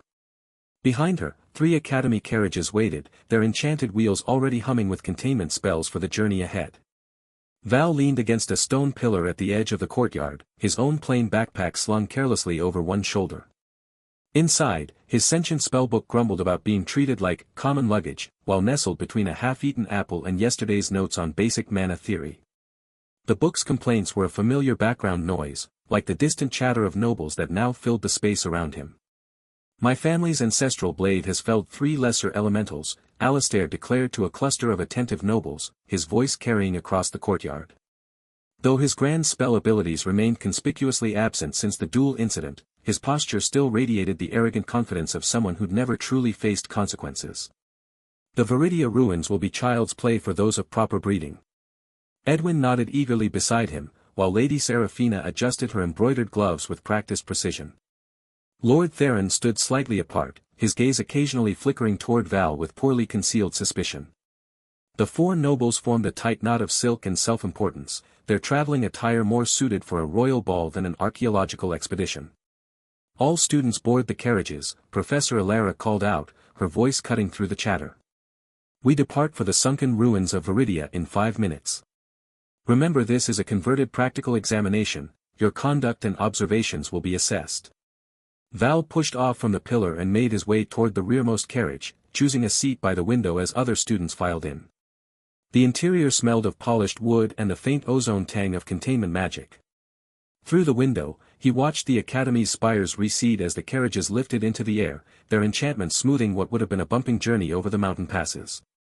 For nearly 2 hours, the landscape unfolded below, rolling hills giving way to dense forests, then to the cracked, grey expanse of the Viridia Basin. The ruins appeared as a scattering of broken teeth against the earth, half submerged in what had once been a lake before some ancient cataclysm drained it. From this height, Val could trace the patterns of collapsed architecture, recognizing the telltale radial design of early post-Demon War reconstruction efforts. His repository supplied the information without prompting. Viridia, established 147 years after the war's conclusion, abandoned 83 years later due to unstable ley line convergence. The details floated through his consciousness like half-remembered trivia. Look at those crumbling arches. Edwin exclaimed as the carriages descended. My tutor says Viridian mages developed revolutionary warding techniques here. Revolutionary and clearly flawed, Lady Seraphina observed dryly, peering at the sunken structures. Given that the entire settlement is, as the name suggests, sunken. Val remained silent, his gaze tracing the subtle mana currents that still flowed through the ruins. Even from this distance, he could feel the faint pulse of ancient enchantments, most dormant but a few maintaining stubborn vigil over long-forgotten purposes. His repository identified 17 distinct magical signatures, all well below threat level. The real interest lay deeper, a thread of power that connected back toward the academy, the same signature his spellbook had detected beneath the school grounds. The carriages touched down on a relatively flat section of stone pavement, its surface cracked by centuries of exposure. Professor Alara disembarked first, her boots crunching on gravel as she surveyed the area. Form groups of 3 for the initial survey, she instructed. Document any active enchantments, structural integrity concerns, and signs of recent magical disturbance. We'll reconvene at the central plaza in 2 hours. Nobles immediately clustered together, their conversations turning to boasts about combat prowess and family legends of monster slaying. Val found himself paired with 2 students he barely knew, a quiet girl named Leora who kept meticulous notes in a leather-bound journal, and a boy called Kalen who nervously adjusted his spectacles every few seconds. Neither were nobles, judging by their practical clothing and lack of ornamental magic foci. Should we start with the eastern structures? Leora suggested, her voice soft but precise. Professor Alara mentioned the archival wing was located there. Val shrugged. Fine by me. They moved through the ruins at a measured pace, their footsteps echoing in the strange acoustics of collapsed hallways. Val let his companions take the lead, his own attention divided between maintaining his power suppression, a constant, background effort like holding one's breath, and observing the environment. The repository catalogued everything automatically, stress fractures in load-bearing walls, residual heat signatures from long-extinguished forge enchantments, the faint psychic echoes of scholars who'd worked here centuries ago. Meanwhile, Alistair's group made considerably more noise about 50 paces to their left. The Duke's son had drawn a ceremonial short sword, its blade gleaming with unnecessary polish as he gestured dramatically toward shadowed alcoves. "My family's records speak of earth elementals bound to Viridia's foundations," Alistair announced loudly enough for Professor Alara to hear from her position near the carriages. "Should one appear, I'm prepared to demonstrate proper dispelling techniques." Edwin nodded vigorously, though his hand trembled slightly on his own wand. Lady Seraphina rolled her eyes but said nothing, while Lord Theron actually looked like he might be paying attention to their surroundings rather than posturing. Val's spellbook vibrated once in his backpack, a subtle pulse he felt through the fabric. He unzipped the compartment just enough to see a single line of text appear on the open page, * minor elemental convergence detected 30 meters northwest. Recommend pottery-based preemptive strike, *. He closed the backpack without responding. The repository confirmed the detection, a Class 1 Earth elemental, likely a maintenance construct left over from Viridia's active period. Harmless unless provoked, and currently dormant beneath several tons of collapsed masonry. For an hour, the survey proceeded without incident. Leora filled 3 pages with detailed sketches of runic inscriptions, while Kaelin used a basic detection cantrip to map mana flow patterns. Val contributed occasional observations when asked, keeping his answers within the expected knowledge range of a first-year student. He pointed out a stabilized levitation enchantment still functioning in what had been a messenger station, and identified the purpose of peculiar crystal formations in a laboratory ruin. Simple stuff, really. Then the ground trembled. It began as a low rumble, the sound of stone grinding against stone. From the northwest, where the spellbook had detected the convergence, a section of collapsed wall shifted. Dust plumed into the air as something pushed its way upward, a creature of packed earth and fractured masonry, standing roughly 8 feet tall. Glowing amber eyes opened in its roughly formed head, and it emitted a deep, resonant groan that vibrated through the pavement. "Elemental!" Edwin shrieked, his voice cracking with panic. The nobles scattered, their earlier bravado evaporating. Alistair fumbled with his short sword, nearly dropping it as he backed away. Lady Seraphina began chanting a protection spell, but her words stumbled over each other in her haste. Lord Theron actually took a defensive stance, his hands moving through the beginning gestures of a binding ritual, but his eyes widened as he realized the elemental's size exceeded anything he'd trained against. Professor Alara started forward from her position, her own hands already glowing with containment magic, but she was too far away to intervene immediately. The earth elemental took a heavy step forward, its footfall cracking the ancient pavement. It wasn't attacking yet, merely observing, its head tilting as it studied the fleeing students. But its mere presence radiated enough primal earth magic to disrupt the noble's spellcasting, causing Edwin's hastily conjured light orb to sputter and die. Val sighed internally. This was exactly the kind of trivial disruption he'd hoped to avoid.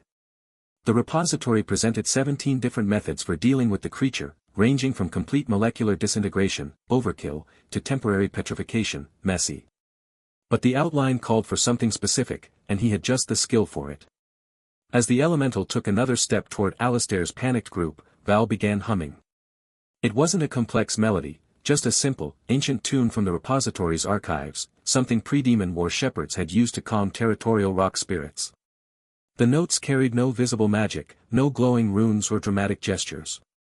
Just sound, shaped by the barest whisper of mana through elemental pacification, a skill designed for exactly this kind of minor nuisance. The effect was immediate. The earth elemental paused, its glowing eyes shifting toward Val. The aggressive tension in its stone limbs eased. It made a softer sound, like rocks tumbling in a distant cave, and took a step back. Val continued humming, maintaining the pacification field at such minimal strength that it wouldn't even register on Professor Alara's detection spells. Slowly, the creature began to sink back into the ground, its form dissolving into the earth from which it had emerged. Within 30 seconds, only a disturbed patch of soil remained where it had stood, along with the faint scent of ozone and wet stone. Silence fell over the ruins. Alistair stared at the empty space, his short sword hanging uselessly at his side. Edwin had fallen backward onto the pavement, his robes askew. Lady Seraphina's protection spell dissipated and used, and even Lord Theron looked stunned. Professor Elara arrived at a jog, her containment magic fading as she assessed the situation. What happened, she demanded, her gaze sweeping from the nobles to Val and his companions. Val, hummed, Kalen said uncertainly, pushing his spectacles up his nose. And the elemental left. Elemental pacification through sonic resonance, Leora added, her journal already open as she scribbled notes.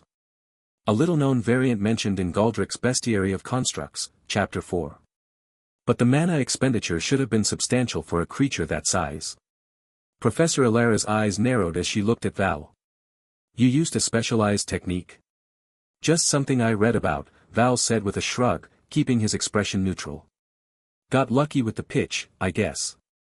For a long moment, the professor studied him, her magical senses undoubtedly probing for any residual energy. But elemental pacification, when executed with the repository's precision, left almost no trace, especially when Val had used approximately 0.0001% of his available power. The skill was designed for efficiency, not spectacle. All right, Professor Elara said finally, though her tone suggested she wasn't entirely satisfied. Everyone regroup at the central plaza. We're behind schedule. As the students collected themselves, Val felt another vibration from his backpack. He opened it just enough to see new text forming, * primary mana signature intensifying. Convergence point 200 meters due east. Also, the noble with bad posture, Edwin, is leaking fear sweat. Pottery remains an option, *. He ignored the pottery suggestion but noted the location. The deeper they went into the ruins, the stronger the connection to the Academy's hidden dungeon became. It wasn't just a parallel signature anymore, it felt like a thread, taut and thrumming with energy. The central plaza of Viridia was surprisingly intact, its circular design centered around a dry fountain carved with images of water spirits. Professor Elara gathered the class around the fountain's base, her expression serious as she consulted a weathered map. According to Academy records, the Viridian mages maintained an experimental translocation chamber beneath this plaza, she explained, tracing a line on the parchment.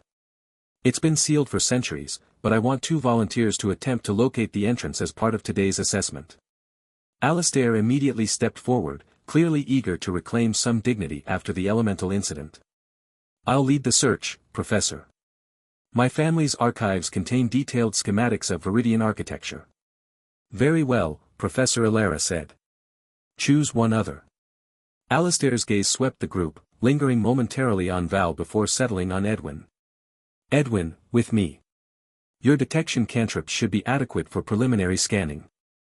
The 2 nobles moved to the northern edge of the plaza, where a section of patterned flooring showed less weathering than the surrounding stones. Edwin began casting his detection spell, a basic shimmer of blue light that played over the surface. Alistair paced importantly nearby, offering unnecessary commentary about pressure plates and hidden mechanisms. Val watched from beside the dry fountain, his repository already identifying the translocation chamber's actual location, not beneath the patterned flooring, but under a seemingly ordinary slab near the plaza's eastern colonnade. The verification spell to open it was childishly simple, 3 taps in a specific rhythm, infused with a drop of mana. Nothing here, Edwin reported after several minutes, frustration creeping into his voice. Maybe the records are wrong. Impossible, Alistair snapped. My family's archives are never. He was interrupted by his own foot catching on a raised edge of stone. Stumbling forward, Alistair's ceremonial short sword slipped from his grasp and clattered onto the patterned flooring. The blade struck exactly 3 times as it bounced, clang, clang, clang, and in his panic to retrieve it, Alistair channeled a burst of uncontrolled mana through his fingertips. The 3 impacts, combined with the stray mana, happened to match the verification spell's requirements exactly. For a heartbeat, nothing happened. Then the entire plaza shuddered. The patterned flooring Alistair and Edwin stood upon dissolved into shimmering light, revealing a circular opening descending into darkness.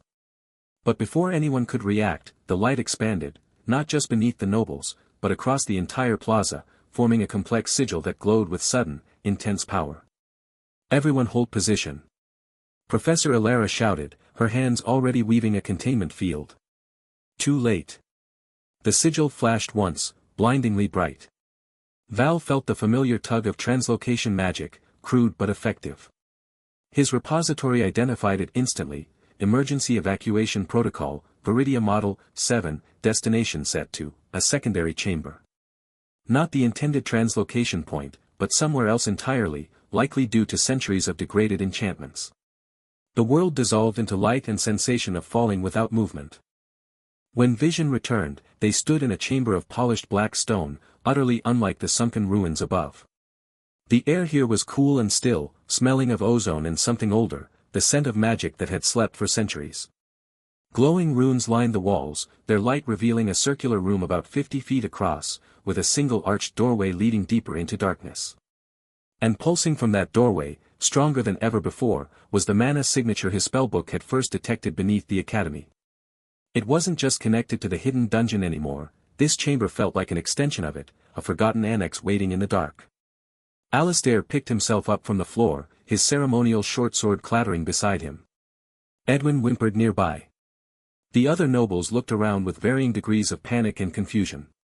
Professor Illara immediately began assessing the translocation sigil on the floor, her expression grim. Val's spellbook vibrated urgently in his backpack. He didn't need to open it to know what it would say. They weren't in Viridia anymore. And whatever slept deeper in this chamber was beginning to wake. The air tasted of damp stone and ancient dust, thick with the metallic tang of long-stagnant mana. Val blinked as his eyes adjusted to the dim, pulsating light that emanated from glowing blue runes etched into the black stone walls. They were in a chamber roughly 30 feet across, with a vaulted ceiling lost in shadows. The floor was smooth obsidian, cold even through his academy boots. Around him, the other students stumbled and gasped. Lady Seraphina clutched at her robes, her aristocratic composure cracking as she stared at the unfamiliar surroundings. Lord Theron immediately drew his wand, its tip glowing with defensive magic that seemed pitifully small in the vast space. Edwin was already complaining about the dust ruining his embroidered sleeves. Alistair recovered first, his voice echoing with forced bravado. Everyone stay calm. This is clearly a test of our mettle. The Academy wouldn't send us anywhere truly dangerous. Val suppressed a sigh. The "been there" cast that repository, in his soul immediately identified the chamber's construction, late Demon God War era, containment class architecture, designed to channel ambient mana toward a central containment node. The runes weren't just decorative, they were part of a ward system that had been decaying for centuries. He could feel the subtle vibrations in the mana field, like a heartbeat growing steadily stronger. "Where are we?" Seraphina demanded, her voice trembling despite her attempt at authority. "Some kind of ancient ruin," Theron said, his wand sweeping the room. "The portal must have been a translocation trap. We need to find our way back." "Obviously," Alistair snapped. "But we need leadership. As the highest-ranking noble present, I'll take charge." Edwin immediately nodded agreement, but Seraphina's eyes narrowed. "Your leadership got us into this mess when you triggered that portal. Perhaps someone with actual tactical sense should lead. My family has commanded armies for generations." Alistair retorted, his face flushing. "What do you know of command, Seraphina? Your house specializes in decorative horticulture magic." "At least my magic still works," she shot back, the barb hitting its mark. Alistair's hands clenched at his sides, the memory of his lost grand spells clearly fresh. Val tuned out the argument, focusing instead on the chamber's layout. 3 archways led out from the room, each carved with different sigils. The left arch showed a stylized flame, the center a flowing river, and the right a mountain peak. Basic elemental markers, probably indicating trap types. From his repository, knowledge surfaced, these were standard containment dungeon designs meant to test intruders' elemental affinities. He activated Pathfinding Insight with barely a thought, a repository ability that cost less mental energy than remembering what he'd eaten for breakfast. The world sharpened around him.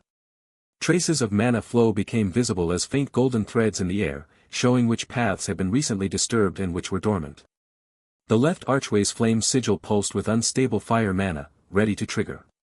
The center river arch had water mana that flowed in a predictable pattern. The right mountain arch showed earth mana that was odd. Distorted, as if something had corrupted its natural stability. "We should take the center path," Val said without thinking. The nobles stopped arguing to stare at him. "And why would we listen to a commoner?" Theron demanded. Val shrugged, affecting the bored expression he'd perfected over centuries.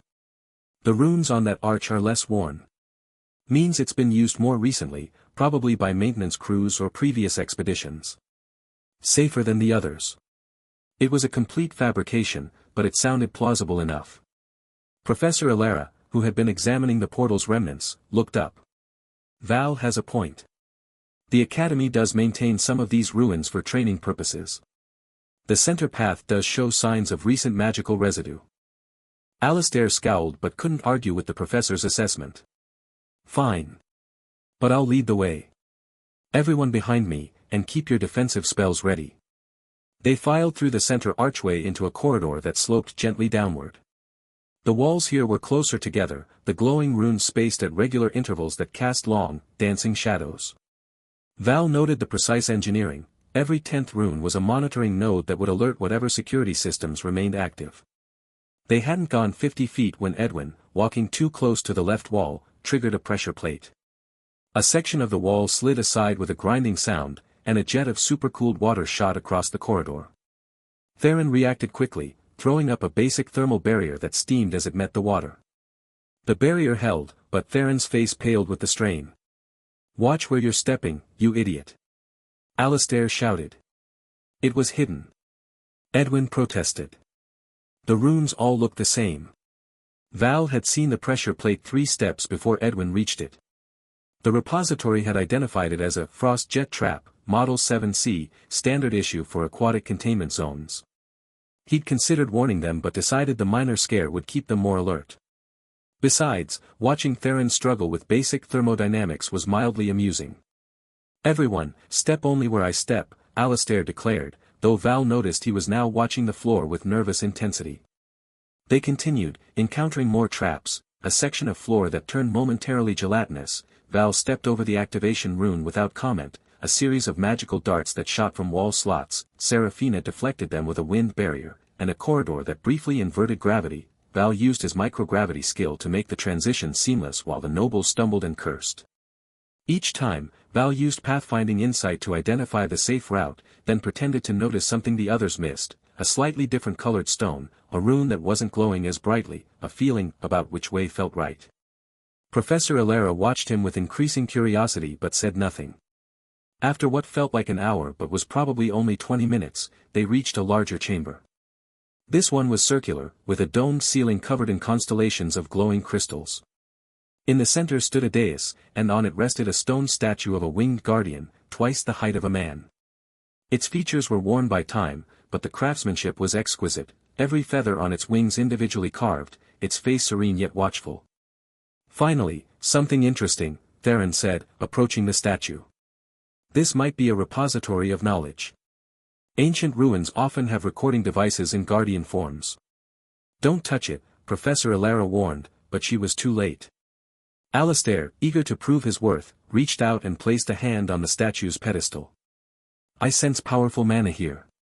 This could be." The statue's eyes snapped open, glowing not with the gentle blue of the chamber's runes, but with a sickly violet light that pulsed like a diseased heart.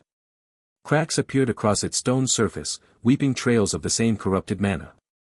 The serene face twisted into something monstrous, the stone grinding as it moved for the first time in centuries. "Back! Everyone back!" Professor Alara shouted, her wand coming up as she began chanting a containment spell. The guardian statue stepped down from its dais, the floor trembling with each movement. Its wings spread, shedding stone dust that glittered in the corrupted light. When it spoke, its voice was the sound of grinding boulders and shattering crystal. "Intruders. Defilement. Purge." Alistair stumbled backward, his face white with terror. He turned on Val, his fear transforming instantly into accusation. You led us here. This is your fault, you commoner trash." Val didn't bother responding. His repository was already analyzing the Guardian, corrupted Ward Guardian, type Gamma 9. Original purpose, containment security. Current status, mana corruption at 73%, cognitive functions degraded to basic hostility protocols. Weakness, purification magic applied to core sigil on chest. He could end this with a thought. A flick of conceptual inertia to freeze it in place, a whisper of absolute negation to erase the corruption, maybe turn it back into a nice decorative statue. But that would raise questions. Instead, he calculated the minimum intervention required, something a talented student might manage with luck and quick thinking. The Guardian raised a stone fist, violet energy crackling around it as it prepared to strike. The nobles scrambled for cover, their earlier bravado completely forgotten. Professor Alara's containment spell formed a shimmering barrier between them and the creature, but it was already cracking under the pressure of the Guardian's corrupted mana. Alistair was still shouting, his voice high with panic. "We're going to die because of him. I knew he was trouble from the start." Val sighed internally. This was going to require at least 0.0001% of his power. What a nuisance. The stone Guardian's foot crashed down on the dais, sending tremors through the circular chamber. Violet mana crackled around its form like corrupted lightning, staining the air with the scent of ozone and decay. Crystalline shards fell from the dome above, tinkling like broken glass as they shattered on the black stone floor. Val stood at the edge of the group, his expression carefully blank while chaos erupted around him. Inside, a different kind of tremor ran through him, not fear, but the familiar, weary weight of restraint. For a moment, the chamber faded, replaced by memories of another age. He saw the demon god citadel crumbling under constellations he'd torn from the sky, felt the backlash of reality straining against spells that rewrote fundamental laws.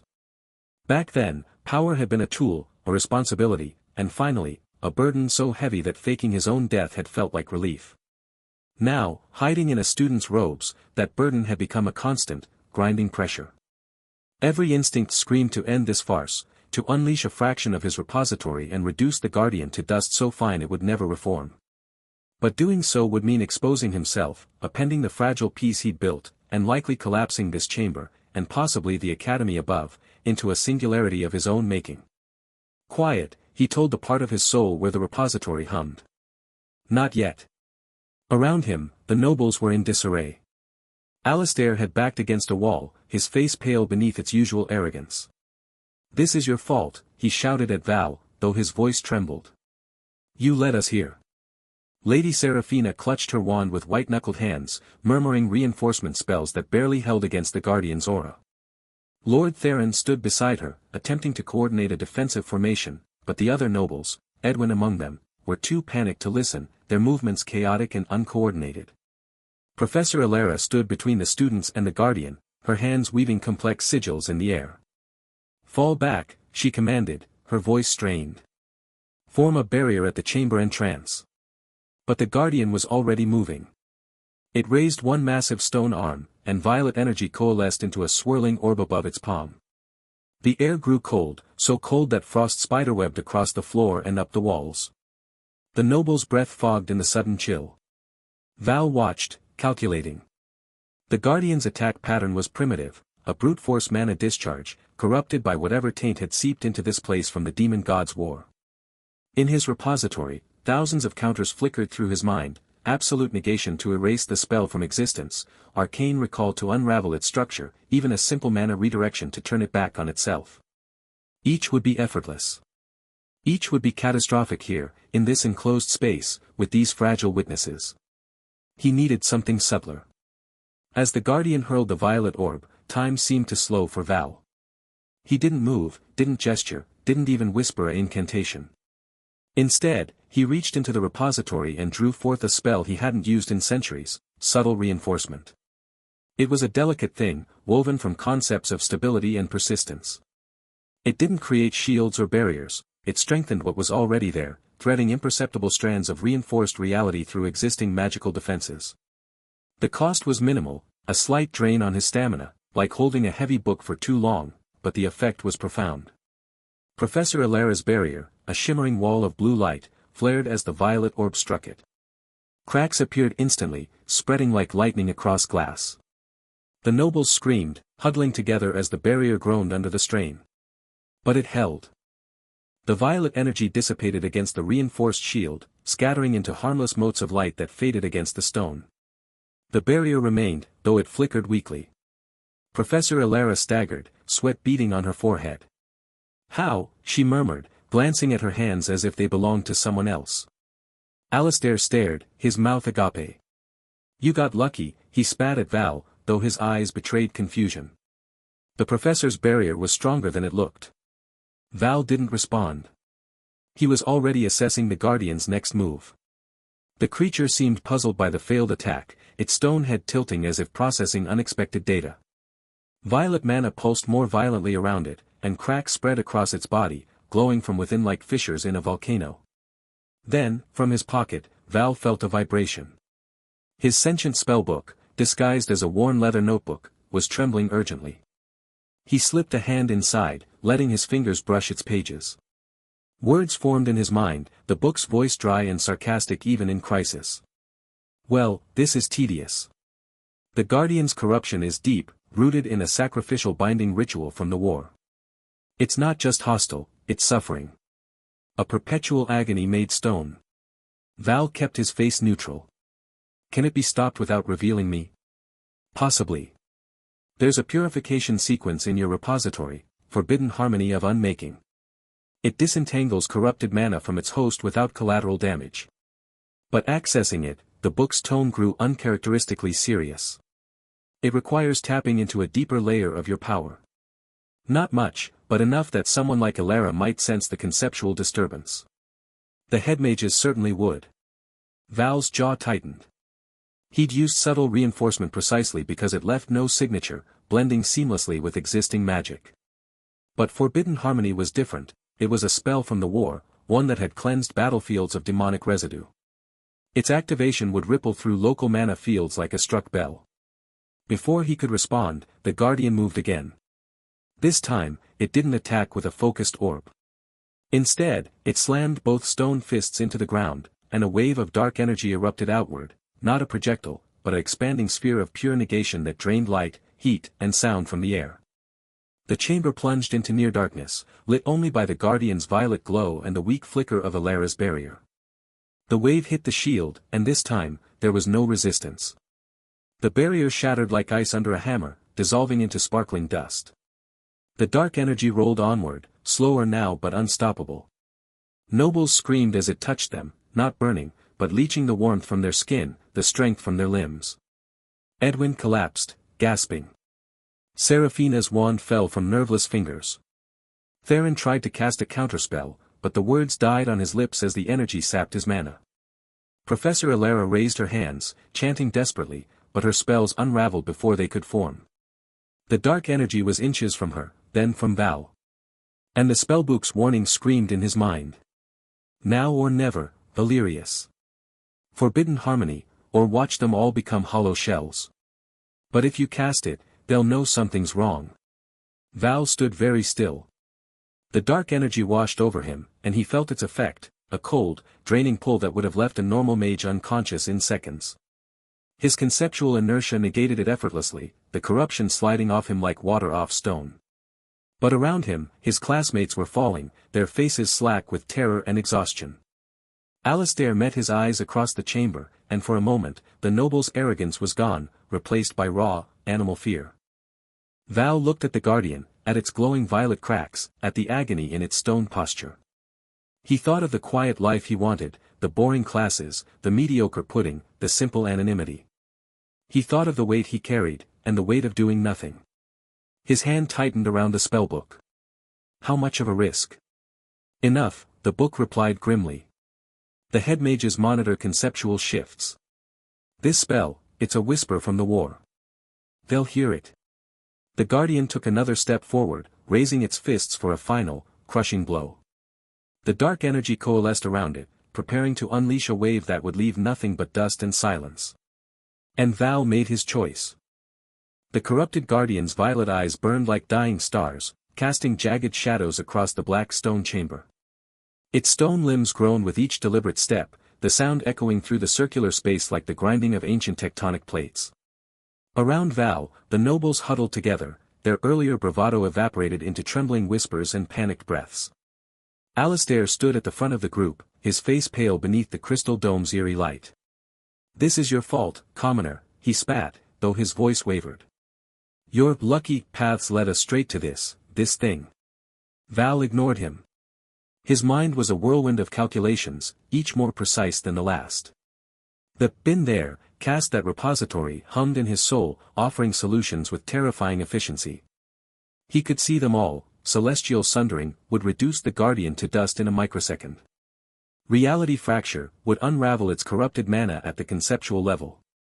Silent annihilation would make it cease to exist without so much as a sound. And every single one would alert the headmages monitoring the Academy's mana fluctuations. They'd sense the conceptual disturbance, the signature of power that hadn't walked this world since the Demon Gods' War. Professor Elara stood between the Guardian and the students, her hands raised in a defensive stance. Sweat beaded on her forehead as she channeled mana into a renewed barrier. "Everyone, stay behind me. I'll try to contain it long enough for us to retreat." The Guardian didn't give them the chance. It raised a stone hand, and violet energy coalesced into a swirling orb of dark mana. The air grew cold, so cold that Val could see the noble's breath frosting in the chamber. The orb pulsed, growing larger, drinking the light from the crystals above. In Val's mind, the sentient spellbook whispered, its voice a dry rustle of pages. The forbidden harmony of unmaking remains the most efficient purification method. Estimated success rate, 99.7%. Estimated detection probability by Academy monitoring arrays, 87.3%. Alternative suggestion, turn Alistair into a decorative urn. His panic would at least be aesthetically pleasing, Val almost smiled. Almost. He watched as the Guardian prepared to launch the orb. He watched as Professor Elara's barrier shimmered, already strained from the previous attack. He watched as the nobles, Edwin among them, clutched at each other, their eyes wide with genuine fear for the first time since he'd known them. And he made his decision. Purification Echo. The spell surfaced from the repository's depths, a mid-tier light magic technique from the Age of Dawn. It wouldn't destroy the Guardian outright. It wouldn't erase its corruption from existence. But it would weaken it, disrupt its mana flow, buy them time. And most importantly, Val could mask its casting as a fluke, a lucky break, a desperate gambit that somehow worked. He took a subtle step forward, positioning himself just behind Professor Elara's left shoulder. His hands remained at his sides, but within his suppressed mana reserves, he began channeling. Not the full power, of course. Just a fraction of a fraction. Enough to make the spell work without tearing reality apart. The Guardian released the violet orb. It shot toward them, trailing dark energy that seemed to drink the very air from the chamber. Professor Elara shouted a reinforcement incantation, her barrier glowing brighter. The nobles screamed. Val exhaled softly.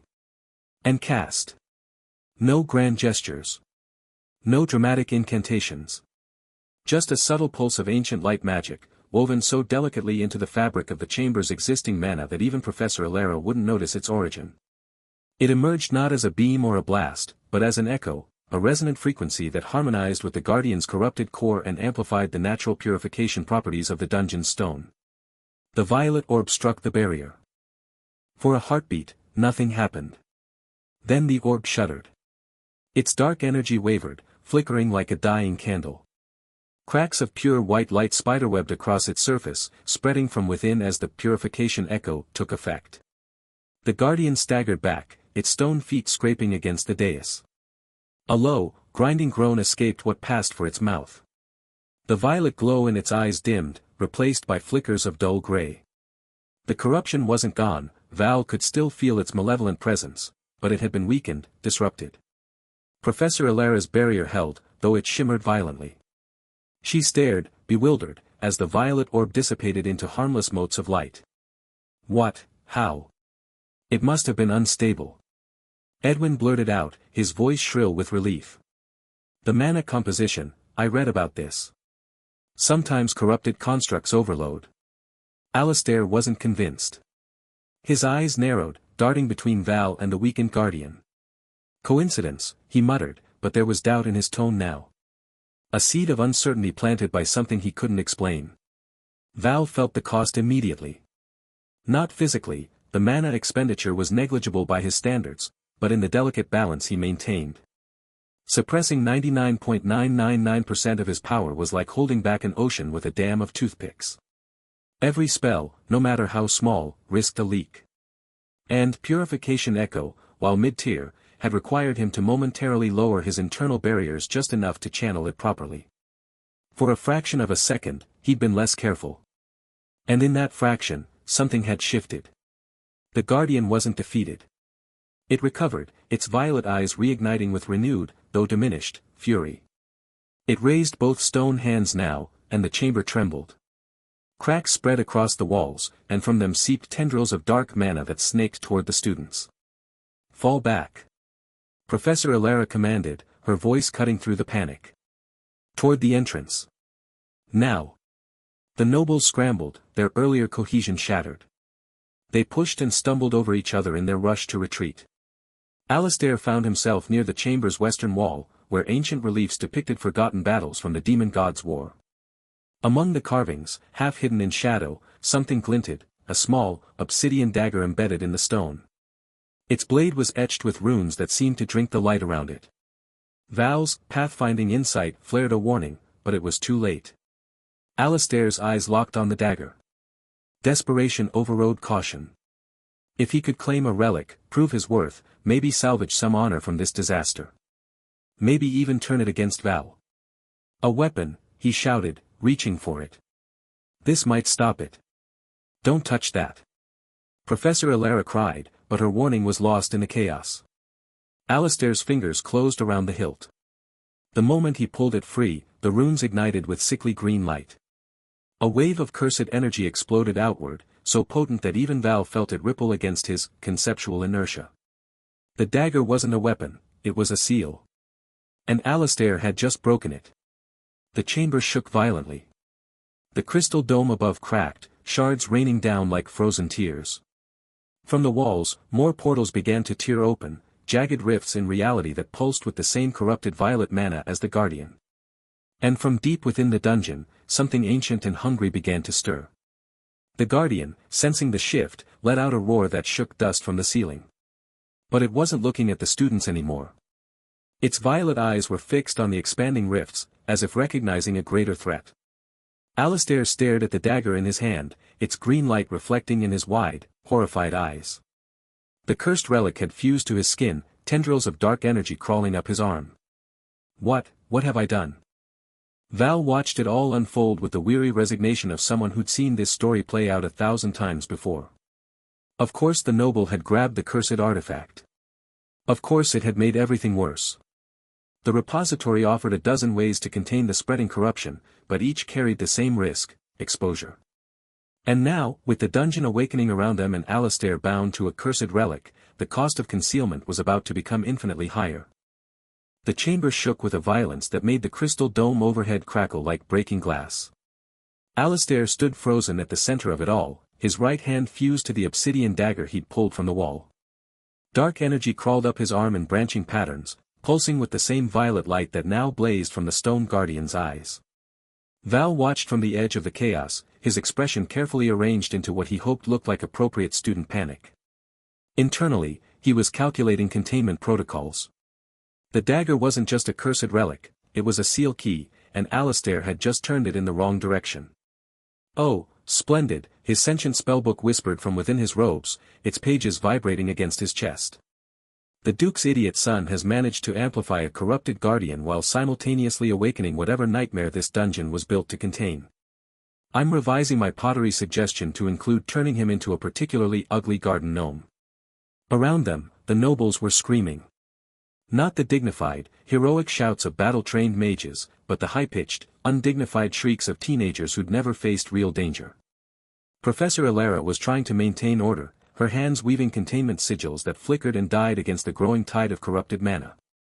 The Guardian itself was changing. Where before it had been a 10-foot-tall statue of carved granite, now stone plates were cracking and reforming, violet energy seeping through the fissures like glowing veins. Its form expanded, shoulders broadening, claws extending from stone fingers. The single eye slit in its helmet-like face split into 3, each burning with malevolent light. "Alistair, let go of the dagger," Professor Alara shouted, her voice cutting through the chaos. "I can't." Alistair's voice was a strangled gasp. The dark energy had reached his shoulder, tendrils of it wrapping around his neck. It's part of me now." He looked down at his own arm with horrified fascination, as if watching someone else's limb betray him. Val sighed internally. This was exactly why he'd faked his death and enrolled as a student, to avoid dealing with this kind of amateur-hour magical catastrophe. Back during the Demon Gods War, he'd have simply restructured the local reality to make the problem never have existed. But here, now, with the Academy's headmages undoubtedly already sensing the conceptual disturbance, he needed something subtle. Something that wouldn't scream Archmage Valerius is here and he's very annoyed. The Guardian took a step forward, and the floor cracked beneath its weight. Violet energy pulsed from it in waves, washing over the students. Those closest, Edwin and two other nobles whose names Val hadn't bothered to learn, collapsed, their mana draining away into the corrupted stone. "It's feeding on us," one of the nobles cried, scrambling backward on hands and knees. "Val, do something," another shouted, though whether they actually expected anything from the commoner or were just screaming into the void was unclear.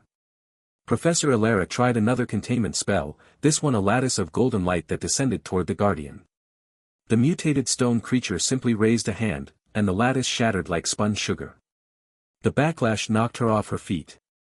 That was the tipping point. Val felt the decision crystallize in his mind.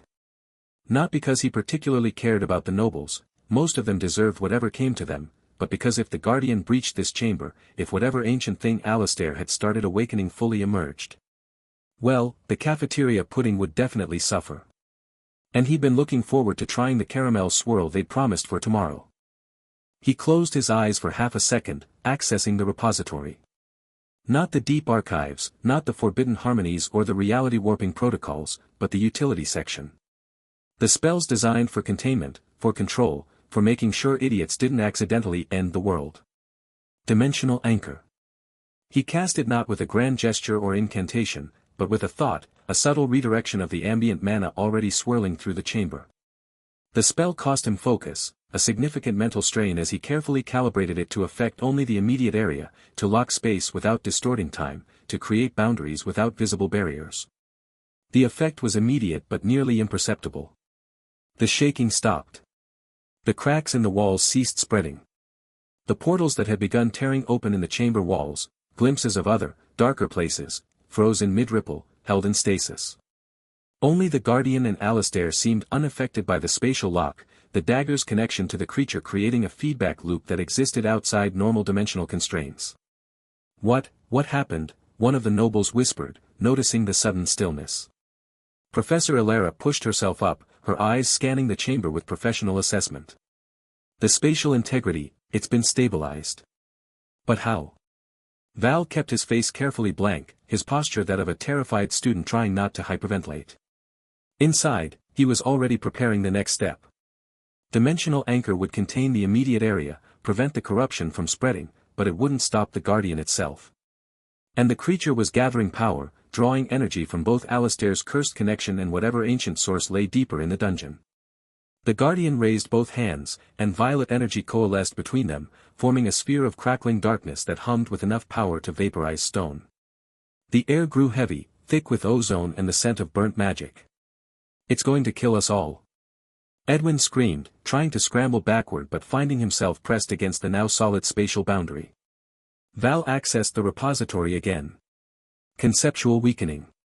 A subtler spell than absolute negation, less flashy than purification echo. It didn't erase things from existence, it simply made them less powerful, less real, less capable of affecting the world. He cast it carefully, siphoning off a portion of his own ambient mana, the tiny fraction he allowed himself to access while maintaining his suppression.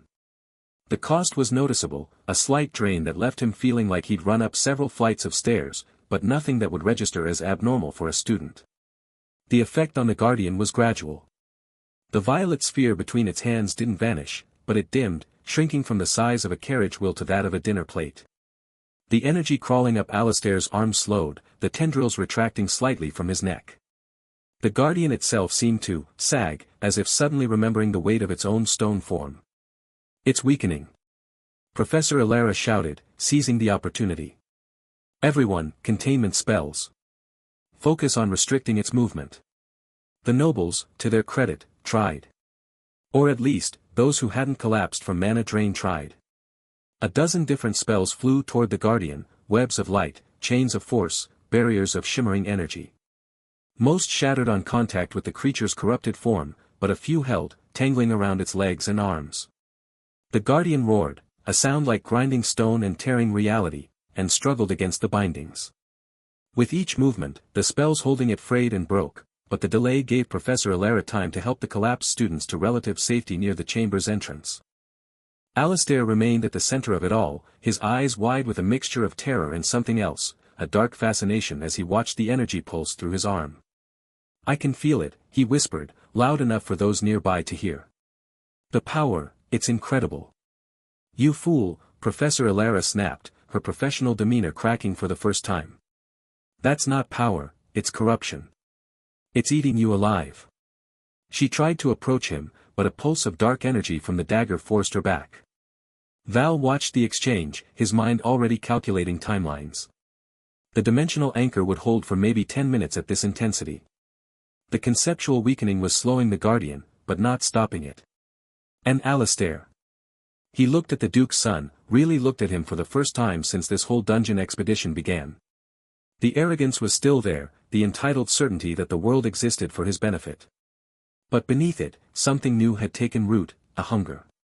The cursed relic wasn't just corrupting Alistair's body, it was whispering to his soul, offering power in exchange for, well, probably something unpleasant involving eternal servitude to ancient darkness. Standard cursed relic fare, really. The Guardian broke free of the last binding spell with a sound like shattering glass. It turned its three-eyed gaze on the group of nobles huddled near the entrance, the ones Professor Alara had just helped to relative safety. Its hands came together again, and though the sphere of violet energy was smaller now, dimmer, it still hummed with lethal intent. It wasn't aiming at Val, or at Professor Alara. It was aiming at the weakest, most vulnerable targets, the nobles who'd collapsed from mana drain, who couldn't even stand on their own. A tactical decision, Val noted with detached interest. Corrupted, but not mindless. It understood how to maximize pain, how to break morale. Professor Alara threw herself in front of the students, her hands coming up in a desperate barrier spell. Golden light flared around her, but Val could see the strain in her posture, the way her hands shook. She'd been casting continuously since they entered this chamber, and even a professor's mana reserves had limits. The Guardian released its attack. The violet sphere shot forward, not as a beam but as a projectile, trailing dark energy like a comet's tail. It moved slowly, slowed by the conceptual weakening, by the dimensional anchor's effect on local physics, but with inevitable momentum. Professor Alara's barrier shattered on contact. The explosion of light and sound was deafening. Val felt the concussion wave even through his passive defenses, through the conceptual inertia that automatically negated low-tier magical effects. The nobles behind the professor were thrown backward, slamming against the spatial boundary with cries of pain. Professor Alara herself was hurled aside, landing in a heap near Val's feet. She was conscious, but barely, blood trickling from a cut on her forehead. The Guardian took another step forward, its stone feet cracking the floor with each movement. It was gathering energy for another attack, this one undoubtedly aimed to finish what the first had started. And that was when Val felt it, a distant but unmistakable presence brushing against the edges of his mental obfuscation. A probing spell, subtle but powerful, tasting the magical signatures in the chamber from somewhere far above. The head mages. They'd sensed the disturbance. Reinforcements were coming. But they were minutes away. And the Guardian was raising its hands again, violet energy coalescing into a shape more focused than before, not a sphere this time, but a spear of condensed darkness, its tip aimed directly at the heart of the noble group. Alistair watched from his position near the Guardian, his expression a mask of conflicting emotions, terror, fascination, and a dawning, horrifying understanding of what he'd unleashed. The spear of violet energy hummed with building power, the air around it warping with heat haze. The Guardian took aim, its three eyes fixing on the nobles with predatory focus. Somewhere above them, in the sunlit halls of Celestia Spire Academy, help was on the way. But in the chamber of crystal and stone, with seconds ticking down and a corrupted Guardian preparing its final attack, minutes might as well have been years. The chamber trembled with the weight of impending destruction. Violet energy coalesced around the corrupted Guardian's form, swirling into a spear of condensed malice that hummed with a frequency that made the very air ache. Val watched from the edge of the group, his expression a mask of weary annoyance. Around him, the nobles had abandoned all pretense of bravado. Alistair knelt on the cracked stone floor, the obsidian dagger fused to his arm pulsing with dark tendrils that seemed to drink the light from the room. Other students huddled behind the fallen Professor Elara, who lay clutching her side where a shard of violet energy had pierced her barrier spell. Her breathing came in ragged gasps, each exhale misting in the suddenly cold air. Val's mind raced through calculations older than the academy itself. The "been there" cast that repository unfolded in his consciousness like an infinite library, each spell a memory etched into his soul. He could feel the academy's headmages probing from above, their magical signatures were distant but approaching, like distant thunder before a storm. Their detection spells brushed against the chamber's edges, seeking the source of the conceptual disturbance he'd been trying to contain. If he used too much power now, they'd find him. If he did nothing, everyone here would die. The Guardian's attack built to its crescendo. The violet spear grew until it filled half the chamber, casting everything in sickly purple light.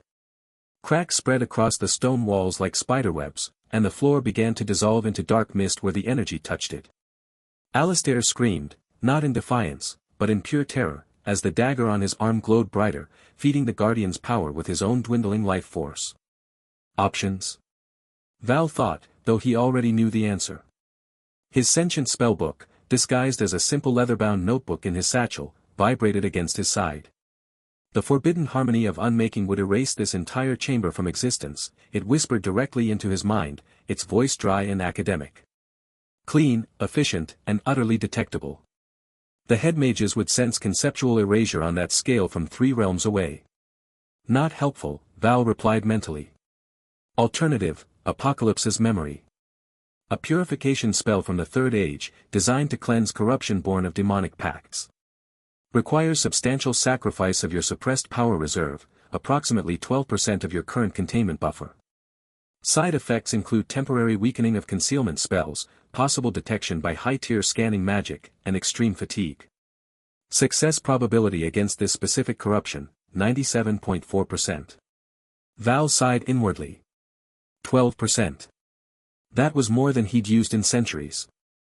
The repository within him was vast, an ocean of power held back by the thinnest of dams, but every drop he released risked the entire structure.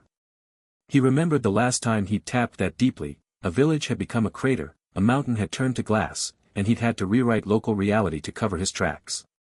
Here, in this confined space with witnesses and headmages minutes away. The spear of violet energy reached critical mass. The Guardian, now a monstrous amalgamation of stone and dark magic, raised its weapon. Time seemed to slow. Val could see individual motes of dust hanging in the air, each trembling with the vibration of gathering power. He could see the terror in the noble's eyes, Edwin clutching at his robes, others weeping openly.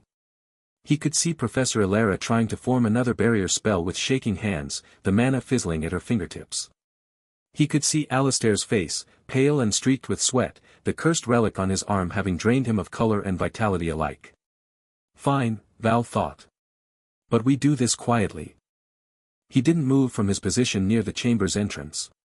He didn't raise his hands or chant incantations. To any observer, he was just another terrified student frozen in place. But within him, the repository stirred. Val carefully selected the spell, Apocalypse's memory, and began the delicate process of channeling it through layers of suppression. It was like trying to pour an ocean through a pinhole while making sure no one noticed the tide. The first sensation was heat. Not external heat, but an internal burning as 12% of his suppressed power reserve ignited. Val gritted his teeth, feeling the familiar strain of holding back the remaining 88%. His concealment spells, mental obfuscation layered over spatial compression over conceptual inertia, wavered like a mirage in desert heat. For a fraction of a second, his true magical signature threatened to leak out, the weight of ages, the scent of ozone after reality-altering spells, the cold certainty of power that had ended wars. He clamped down hard, reinforcing the suppression with sheer will. The repository responded, funneling the sacrificed power into a focused beam of purified energy that manifested not from his hands, but from the air itself. He'd anchored the casting point 3 feet above the Guardian's head, using pathfinding insight to find the exact spatial coordinate where the spell would have maximum effect with minimum collateral damage. The beam was deceptively simple in appearance, a shaft of white light no thicker than his finger, falling from the chamber ceiling like a single sunbeam piercing storm clouds. It made no sound. It carried no heat. But where it touched the violet energy of the Guardian's spear, the corruption unraveled. Val watched with detached interest as the spell worked. Apocalypse's memory didn't destroy, it remembered. It recalled what the Stone Guardian had been before the demonic corruption, a protector, a watcher, a being of ordered magic bound to this place. The white light traced the contours of the violet energy, and where they met, the corruption simply forgot how to exist. The violet spear began to dissolve from the tip downward, turning to harmless motes of light that drifted to the floor like ash. The Guardian shuddered. Its stone body, twisted and malformed by dark energy, began to straighten. The violet glow in its eye sockets faded, replaced by a soft blue luminescence. Cracks in its form sealed themselves with whispers of ancient magic. The process was slow, methodical. Val had calibrated the spell to take exactly 7 seconds, giving him time to monitor the suppression layers. At the 3-second mark, he felt the headmages probing intensify. Their detection spells brushed against the chamber again, this time with more focus. They'd sensed something, not him, not yet, but the ripple of high-level purification magic. Val adjusted mental obfuscation, clouding their perception with false echoes of Professor Alara's earlier barrier spells. It was a delicate dance, too little obfuscation and they'd trace the spell back to him, too much and they'd know someone was hiding something. 5 seconds. The Guardian's transformation was nearly complete. The last tendrils of violet energy writhed like dying snakes before dissolving under the white beam. Alistair cried out as the obsidian dagger on his arm cracked, a web of fractures spreading across its surface. The dark energy crawling up his arm retreated, leaving behind pale, scarred skin. The dagger fell to the floor and shattered into black dust. 6 seconds. Val's fatigue hit him like a physical blow. Sacrificing 12% of his power reserve meant his body had to compensate for the sudden imbalance. Sweat beaded on his forehead. His hands trembled slightly. He leaned against the wall, hoping the nobles were too distracted to notice. 7 seconds. The beam of white light faded. The Stone Guardian stood motionless in the center of the chamber, its form restored to what it must have been centuries ago, a noble statue of polished granite, 10 feet tall, with gentle blue light glowing from within. One hand was raised in a gesture of protection. The other held a stone tablet inscribed with runes that now glowed with purified magic. The chamber fell silent. The shaking stopped. The cracks in the walls ceased spreading. The portals that had torn open in the stone sealed themselves with soft pops of displaced air. For a long moment, no one moved. Then Edwin, the noble who tried to trip Val with a wind spell back in class, stumbled to his feet. We did it," he whispered, his voice cracking. Other nobles began to stir. Someone helped Professor Alara sit up, her injury already beginning to knit together thanks to Val's earlier use of subtle reinforcement on her natural healing. She looked around, confusion and relief warring on her face. "The Guardian, it's purified." "How?" Alistair climbed unsteadily to his feet, clutching his scarred arm. He stared at the restored statue, then at the shattered remains of the dagger. His expression shifted from terror to triumph. "My sacrifice," he declared, voice gaining strength. "The relic. It must have, when I removed it, the corruption lost its anchor." He turned to the other nobles, who were beginning to gather around him. "Don't you see? My bravery broke the curse." Val watched from the shadows near the entrance, too tired to roll his eyes. The nobles were already rewriting history in their minds, constructing a narrative where Alistair's foolishness had been heroic rather than catastrophic. Professor Alara looked skeptical, but she was too injured and too relieved to argue. Then came the sound of footsteps, many footsteps, echoing down the corridor. Reinforcements. The Academy's security mages, led by 2 of the head mages themselves, burst into the chamber.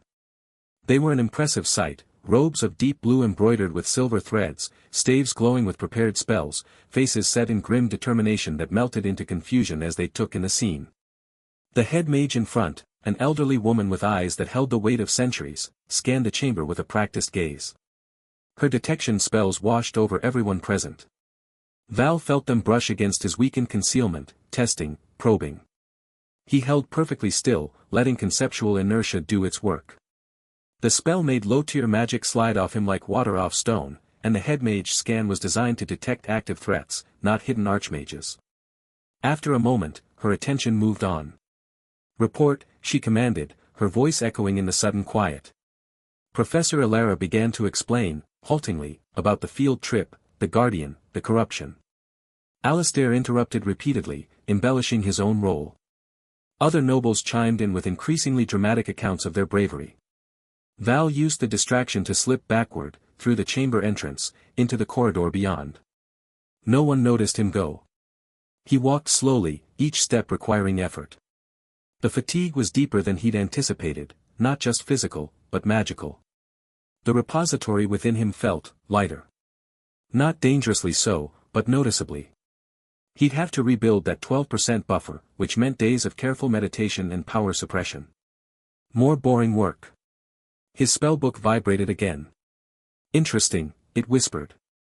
The purification was 99.2% effective. Residual corruption lingers in the chamber's foundation stones, approximately 0.8%, concentrated in the northwest corner. Not enough to reanimate the Guardian, but enough to suggest the main villain's influence extends deeper than this dungeon. Val didn't respond. He kept walking, following the path back toward the academy proper. The corridors seemed longer now, the stairs steeper. He passed other groups of security mages rushing toward the chamber, but they paid him no mind, just another student looking shaken after a close call. When he finally emerged into the afternoon sunlight, the academy grounds were abuzz with activity. Mages flew overhead on summoned winds. Alarm bells rang in the distance. Students gathered in clusters, whispering excitedly about the dungeon incident. Val ignored them all, heading straight for the dormitories. His room was exactly as he'd left it, sparse, tidy, with a single window overlooking the courtyard. He dropped his satchel on the bed and sat heavily at his desk. Outside, he could hear the nobles returning, their voices loud and boasting, already turning the near disaster into a triumph of noble courage. Alistair's voice rose above the others, claiming credit for the purification. Val's spellbook slipped from his satchel and opened itself on the desk. You could correct them, it suggested. A simple revelation of power would. No, Val said aloud, his voice tired but firm. The point is the quiet life. Not the credit. Even as they claim victories you earned. Especially then. Val leaned back in his chair, closing his eyes. The fatigue was beginning to recede, replaced by the familiar boredom of having to pretend to be less than he was. Tomorrow would bring more classes, more nobles, more petty dramas. Alistair would probably try to challenge him again, emboldened by his heroic actions. Professor Alara would have questions. The head mages would investigate further. But for now, the immediate crisis was over. The dungeon was stabilized. The Guardian was purified. No one had died. And his identity remained hidden. His stomach growled, reminding him he hadn't eaten since breakfast. The academy cafeteria would be serving dinner soon. Yesterday's pudding had been disappointingly thin, with not enough caramel sauce. Maybe today they'd have the thick, creamy kind he preferred. Or maybe they'd have that fruit tart that was usually too sweet but occasionally just right. Val stood, stretching muscles that ached from channeling too much power through too small an aperture. He'd check the cafeteria. If the pudding was better, the day might almost be worth the trouble. If not, well, there was always tomorrow. And the day after. And the centuries after that. As he left his room, he glanced back at the spellbook. Keep monitoring the residual corruption, he said. But don't do anything unless it becomes active again. The book's pages rustled in acknowledgement. Val walked down the dormitory stairs, joining the stream of students heading for dinner. Around him, conversations swirled, excited retellings of the dungeon incident, speculation about what it meant, admiration for Alistair's bravery. Val tuned it all out, focusing instead on the hopeful possibility of decent pudding. In the cafeteria line, he saw Alistair holding court at a table of nobles, his scarred arm displayed prominently. Their eyes met across the room. Alistair's gaze was triumphant, smug, completely clueless. Val looked away, taking a tray and moving down the serving line. The pudding, when he reached it, looked acceptable. Not great, but thicker than yesterday's. He took 2 servings, found an empty table in the corner, and began to eat. The first spoonful was smooth, creamy, with just enough sweetness. Not perfect, but better. Outside, the sun began to set over Celestia Spire Academy, casting long shadows across courtyards where secrets lay buried deeper than any dungeon. Val finished his pudding, gathered his tray, and headed back to his room. Tomorrow was another day of hiding, of suppressing, of pretending. But for now, with his power buffer diminished but stable, with the immediate threat past, with his identity still secret, it was enough. Almost.